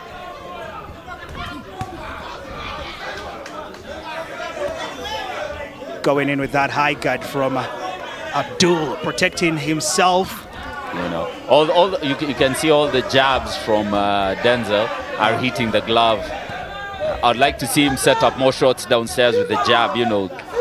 Try to get Abdul's hands to go down. Then you can go upstairs with the right cross. Referee Julius Othiambo comes in between, resets the action. Left hook by Denzel, strong cross by Denzel. Abdul. This is going to be tough though. Tries to reach in with that counter, falls short. Denzel trying to take that advantage. Referee Julius Othiambo again with the separation. Yeah, he has to do his job right there. Abdul trying to position himself. He's like more of a hunter, trying to hand Denzel I think he's trying to get Denzel. Denzel needs to be careful. I thought that was going to happen. He was trying to bait him into throwing that jab, and then he'd come in after. And I just knew the way he was hunting right on Denzel. That was a smooth uppercut by Denzel. Right in with that right hook. So close for Denzel, but not getting it right. The fans, look at them. They are loving it. They are psyching it up right now. They know it's the main like event. they've been in there for 4 rounds. They're sweating all over the place. Man, I'm sweating already here. It's hot. The clinching from Denzel. Separation by Julius Odhiambo. Trying to catch up some breath. Let's see. Back to the jab for Denzel. The crowd is revved up there with instructions for Simba Denzel. Man, we've got like a, how can I say, a leader, a team leader, a cheering squad. Everybody's showing up for the KO. People want to see a knockout, but I say it's too early for a knockout. Let's get it almost at 5 round or the 6th round. Better. That was a wild exchange. They both exchanged right hands, but Denzel came off it, the clean of the two. This is amazing. I think the problem I'm seeing with the way Denzel is trying to land the punches is he's batting a lot. He's hitting with the inside of the glove, and they're not having. You see that smack I was telling you? Did you see it? Yes. Yeah, he's like, what are you throwing? Keeps on shortening his punches, so he's not fully extending on even the right cross. Yeah, this is the point. This is the one that you thought maybe Abdul's got Denzel a beat, but you're like, okay, he's safe. He's safe. Nice replay right there. And now I don't know why Denzel keeps going over to the neutral corner, and Julius keeps on telling him to go back. The crowd is behind Denzel. And there we go. Abdul trying to set up the jabs so he can try and throw in a heavy hook, but nope. He's holding on Denzel right there, trying to hold those punches. But he's getting caught in between, because he's not being physical enough with the clinch, and Abdul is taking advantage of all that. Yes, and right there you see the cover up. Oh, Denzel just shakes his head. He's like, you can do better. I expected more hits, heavy, but those were simple ones. Oh, but now Denzel strikes in. Comes back with a 3-2 right there, with a 2-3. Oh, that was a nice right hook attack from Abdul. He gets at least a point for that. High guard for both of them in the pocket. I think they're still trying to figure out who's going to throw the fast punch. That was a stinging jab by Denzel, and they both end up out of position and into the clinch again. He had to save himself. Julius is going to have he's going to have a fight on his hands, it's not easy for him. He's feeling dealing with big guys like them. You know, having to come in between, yeah. Oh, Denzel. And up once again. Look at the crowd. They are watching this quite closely. Nice counter nice cross by Abdul. Tries to come back with a left hook, misses but lands the right. Now you can see that's a real fun right there. He just stood up like, come on. Comes back with a cross, protects his head. Oh, Denzel. Denzel gets Abdul showing, of course, the referee that he got that a bit of illegal hit on the back of the head. First time in 3 rounds he's going to the body. Denzel, good job on that one. At least there's a change in tactics. Yeah, he's more now focusing on the body a little bit now. Yes. Left hook, right! Jeez! Had Abdul facing northwest. What's going on? This is not MMA, Denzel. Chill. Jeez. The referee had to third man in the ring, Julius Otieno. This is now becoming brutal. Back at it again. I think Denzel doesn't want to go with the clinch, and he knows what Abdul is trying to do. He's trying to recover his power back. He needs to give himself space. Yes. And not just fall into his punches. Oh boy, this is to really the end difficult. of the third round. This is becoming tough. Oh! Lands a big shot towards the end. Yeah, Denzel went with that incredible right hook, almost taking down Abdul. Abdul still strong. But as I said before, yes. You know, you just can't look at the losses, and you have to go back and look at the fights, and you can see Abdul Rashid is in there all through those rounds. Yes. So you're not going to blow him off easy. He's a tough customer. Man, I think that's why he's in the main event. He's in the main event for a reason. Yeah, and and as I said before, I'd like to see this get to even the 5th round, because it's going to test a lot of Denzel's conditioning. Yeah, going into the later rounds, because you can get used to the early KOs, but once you get stretched out, it's going to be, you know, you're going to have to find another level of boxing. You're going to have to go through your tools. But I love the fact that, those were nice hooks and attacks from Denzel. Abdul couldn't hold on it. It's a hooking party over here, you know. Man, I'm loving this stat, man. I'm enjoying myself big time, and I hope you guys back at home are having fun. We're back to the red. He keeps confusing his corner. Jabs right there. Round 4. Sweat flying off. I think some of it has reached our table. Most definitely. I think a long time ago. We just didn't notice. Yeah, you gotta need a very hot shower after this. There's a bit of advice coming right there from the referee. They keep falling into their punches. That's it. Exchanging hooks. Wild exchange right there. Denzel looking to make it count. Denzel wants to end this fight. Body. Referee again with a difficult job. Julius Otieno separates both fighters. Back at it. High guard. Oh, they're both going for the high guard, man. Swinging left hook, uppercut. Oh, I think Abdul is feding the legs. They're just not giving in. Nice frame by Denzel to land the right on the guard. Goes to the body. Now goes for the low body. Then goes upstairs. No, Rashid. No, Rashid. I mean, Denzel, that's not good. Seeing who's trying to push him down. I mean, you know, unless the ref tells you that's, you know, you gotta use every opportunity, you know.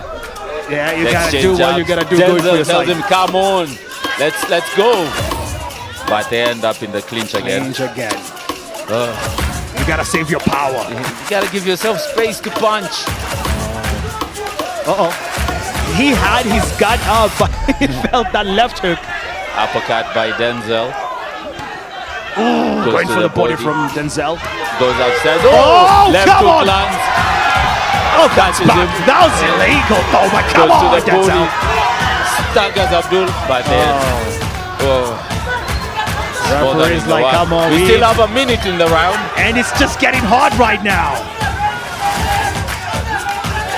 Denzel swinging left hooks, left and right hooks by Denzel. I love the spirit from Abdul. Keeps holding, staying strong. He keeps making that grimacing face. And I'm like, he must be in pain. Yes. Must be in pain, but it looks like that is his war face. It's like scaring your opponent. Like, please. Oh. Denzel. One thing I love about Ugandans is they're always up for a fight. Oh. They'll make it hard for you. They'll make it hard. Spirit of fighting all the way. Yes. You gotta love it. Now the holding between the two fighters. High guard positioning. Referee tells, come on. Where you guys sleeping on you? Butt heads. Yeah. we might give each other, you know, headbutts. Oh. Tries to cuff one hand and throw with the other. Oh! Okay, time's out. That was a nice finish to the round by Denzel. Stamped his authority. Oh man! On the round, I think he took that in the books. Are we getting to the final round? Yeah, finally we can see him, you know, get extended past the usual 3 rounds. But in his they have a mutual opponent in Ignatius Onyango, and I think for both fights they went the distance. So yeah, Ugandans, you know, if you're not getting them out in the first 2 rounds, it's gonna be a long night. So you have to really learn how to manage yourself going into the later rounds.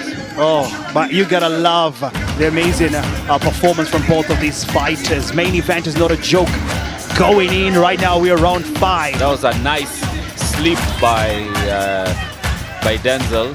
Oh, that was a nice attack from the low body right there from Denzel. It had him facing northwest. Oh, what a replay that was for the fights we've just seen all the rounds, and now it is round 5. Still going on tight. Denzel. More than the clinch. Trying to strike him. Comes back with the cross. Dips. End up in the clinch again. Denzel. Wait, I think Denzel's complaining about something here. Referee has to bring them. There might have been a headbutt in there because of the way they keep falling into each other. There's always going to be a complaint anyways, you know. Everybody wants to win. Protect yourself at all times.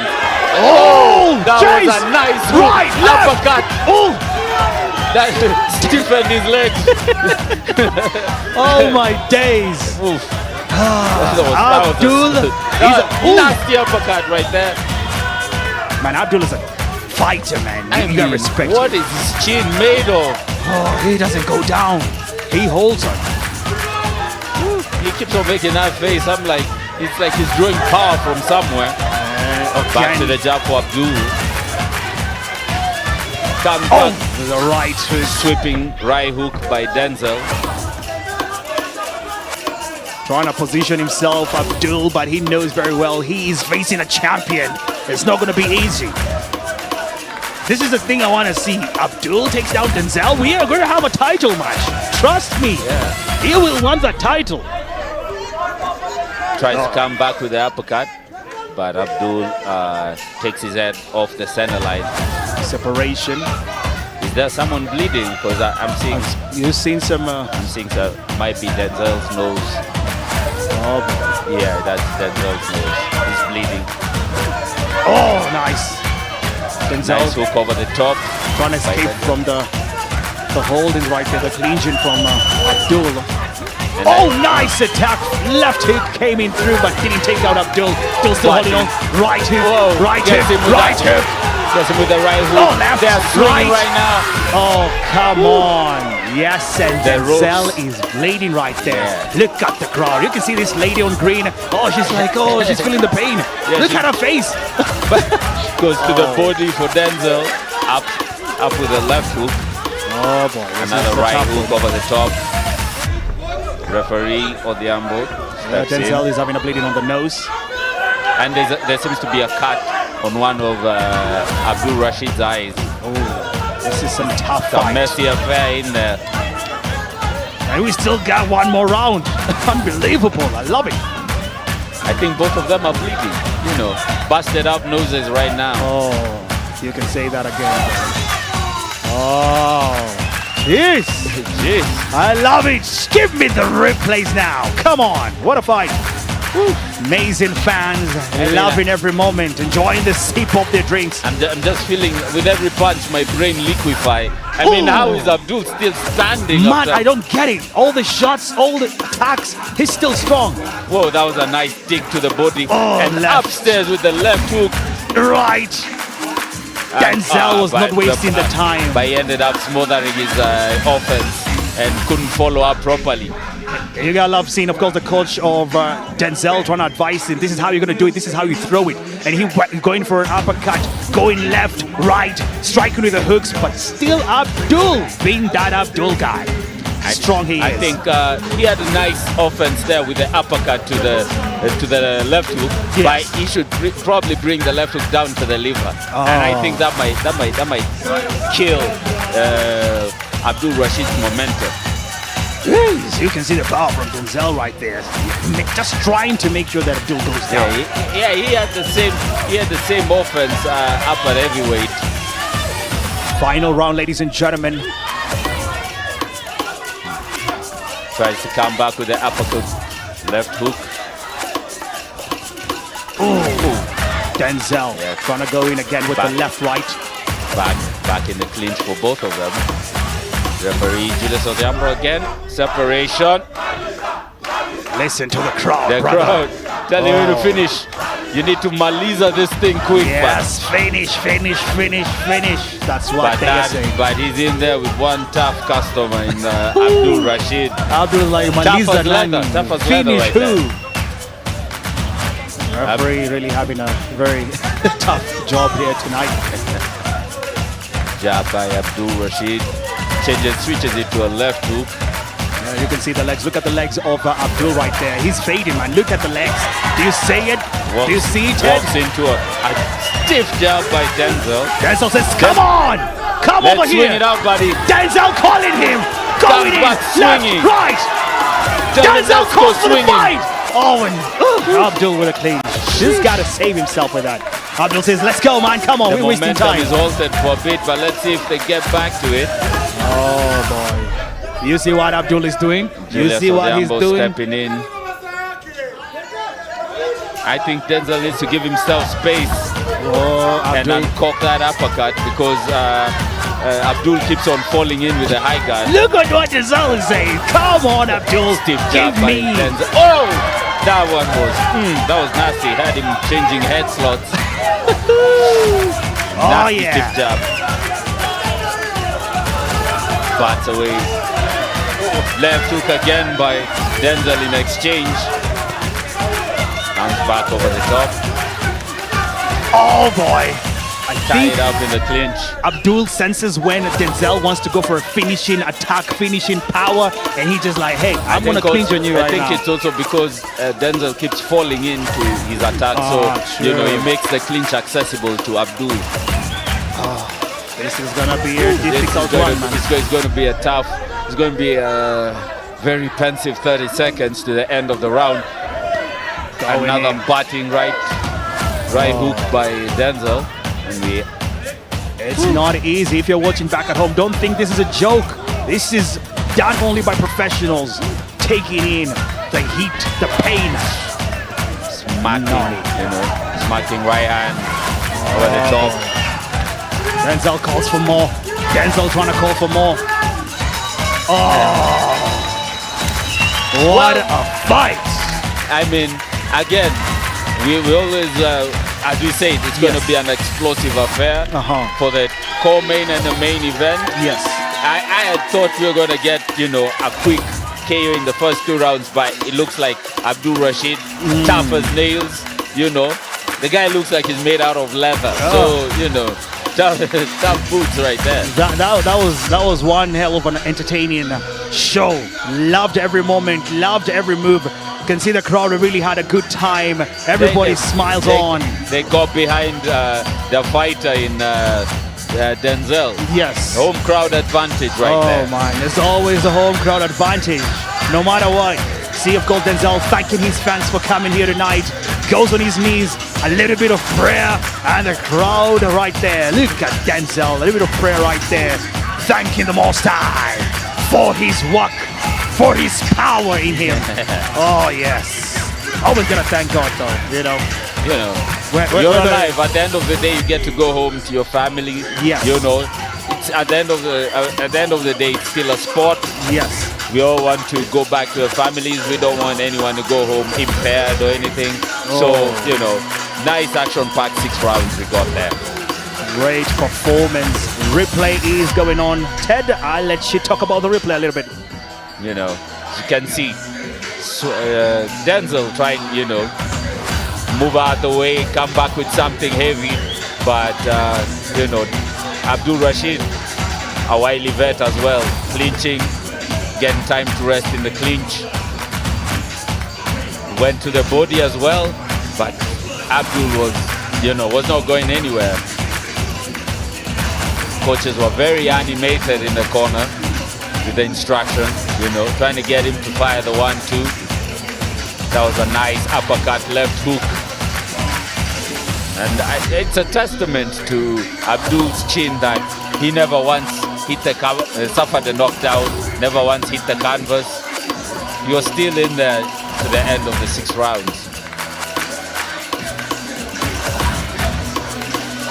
Remember, all this is brought to you by our sponsors, SportPesa, Make It Count, UFS Boxing, putting on more of this Rising Stars events, and giving coverage and a platform to these young boxers. Main event that was. I hope everybody enjoyed the main event, right? All right. It's about time to announce the results. We love to see the sportsmanship between the amazing fighters, Denzel and Abdul. Amazing fighters. And it's time for the results.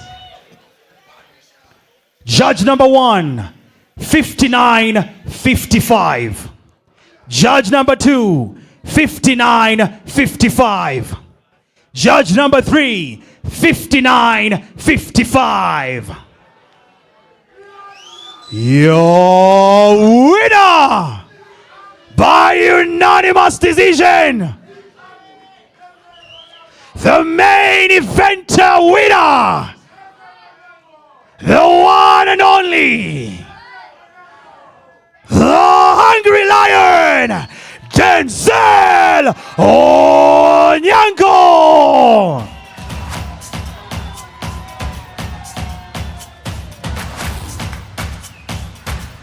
Oh, we love to see that. We really love to see that. I love to talk to you, my brother, Abdul, all the way from Uganda. Did you guys love what Abdul did here tonight? That's what we're talking about, the love. Abdul, coming from Uganda to Kenya to face, one of the best in the country, a champion. How good was he? The man is good. He has enough power. Yes, I feel it, but I also show him that I'm not easy. It's that only the power. The rock is very hard, but water can break it. I use my little power to challenge him. Yes. So you go in 6 rounds with a champion. Do you think you can go for the title? What? You go in 6 rounds with a champion, lasting 6 rounds without getting knocked out. Do you think you can go for the championship title? Yes. I like it. When do you want to go for it? I like it. Thank you so much, Abdul, man. We appreciate you. Thank you for the love. Thank you for turning up and doing what you do best. We appreciate you. All right? You want to thank anyone back at home? You want to thank anyone around? What? You want to thank anyone? Yes, I thank all those who supported us. Our fans, thank you for the good job to come here and watch our match. Yes, thank you. All right, thank you so much. I appreciate you, Abdul. Santi. All right, and now the champ himself, ladies and gentlemen, Denzel Onyango, great fight, brother. How was it? 6 rounds as a champ. Did you expect to go that long? Okay, the guy is tough and is a good opponent from Uganda. Then it was a challenging for me because since I represented Kenya in Riyadh, I've never fought. This is my my first fight. Yeah. So how long did you say how long would you say you've prepared for this main event here tonight? I've prepared for 1 month. Yeah. Amazing, amazing. Any word for everyone around who's here, who's back at home watching you? First, I want to give thanks to SportPesa because he has given us the opportunity to show our talents around because we really appreciate them. Then again, I want to appreciate the promoter Maurice Odera for putting this tournament. We really appreciate you, sir. You know, when you talk about boxing, we understand there's a lot of boxing now happening in the country. The professionalism. What do you prefer as a boxer? Yeah, we are just, as a boxer, I'm just praying that more sponsors will come so that they can continue putting the fight, so that we can continue getting more gigs of this. Yeah. Amazing. Thank you so much, Denzel Onyango, man. We wish you the best. We wish you amazing and future. You have, okay. Hello. Hello. Hello. Kenyan boxing to the world. Hello. Denzel. Unaweza piga Olang. Nimeona vile unacheza. Olang. Neza akuje apande weight, mimi siwezi shuka yeye apande. Nimwambie akule aongeze nini? Mwambie hata kama ni next month, I'm ready for anyone. Olang atacheza na wewe. Mwambie akuje. Olang. Bring him. Olang ako wapi? Olang. No. Promoter is here. Huyo anaitisha Olang na Olang ako wapi? Olang alikuwa hapa. Si tunaongeza weight tunakula, anaongeza tupigane ndondi. Nani hataki Olang akipigana?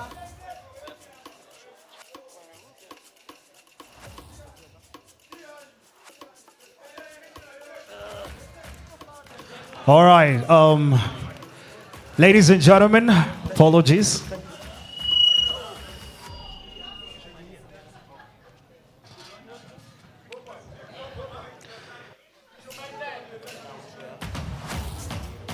I would love to thank everybody back at home who has watched us, everybody who was here, our sponsors, amazing sponsors, SportPesa bringing in the amazing event for us, UFS, best promotion in the country. It has been awesome. I've been your ring announcer, commentator, Joel Sunday, and amazing. Teddy Muriithi. It's been a pleasure to take you through the evening, and thank you so much for joining us on this second edition. We hope to see you in the next one. Watch out for April. God bless. Yes, and just a moment before you guys go, I want to remind you, April 3rd, it is going down big. Tickets will be on sale. It's going to be full house. Telling you, tell a friend, April 3rd, UFS Boxing, SportPesa, happening big. Tickets are going to be announced soon. Get ready for excitement. Get ready for a good show. Thank you. Good night. See you April 3rd.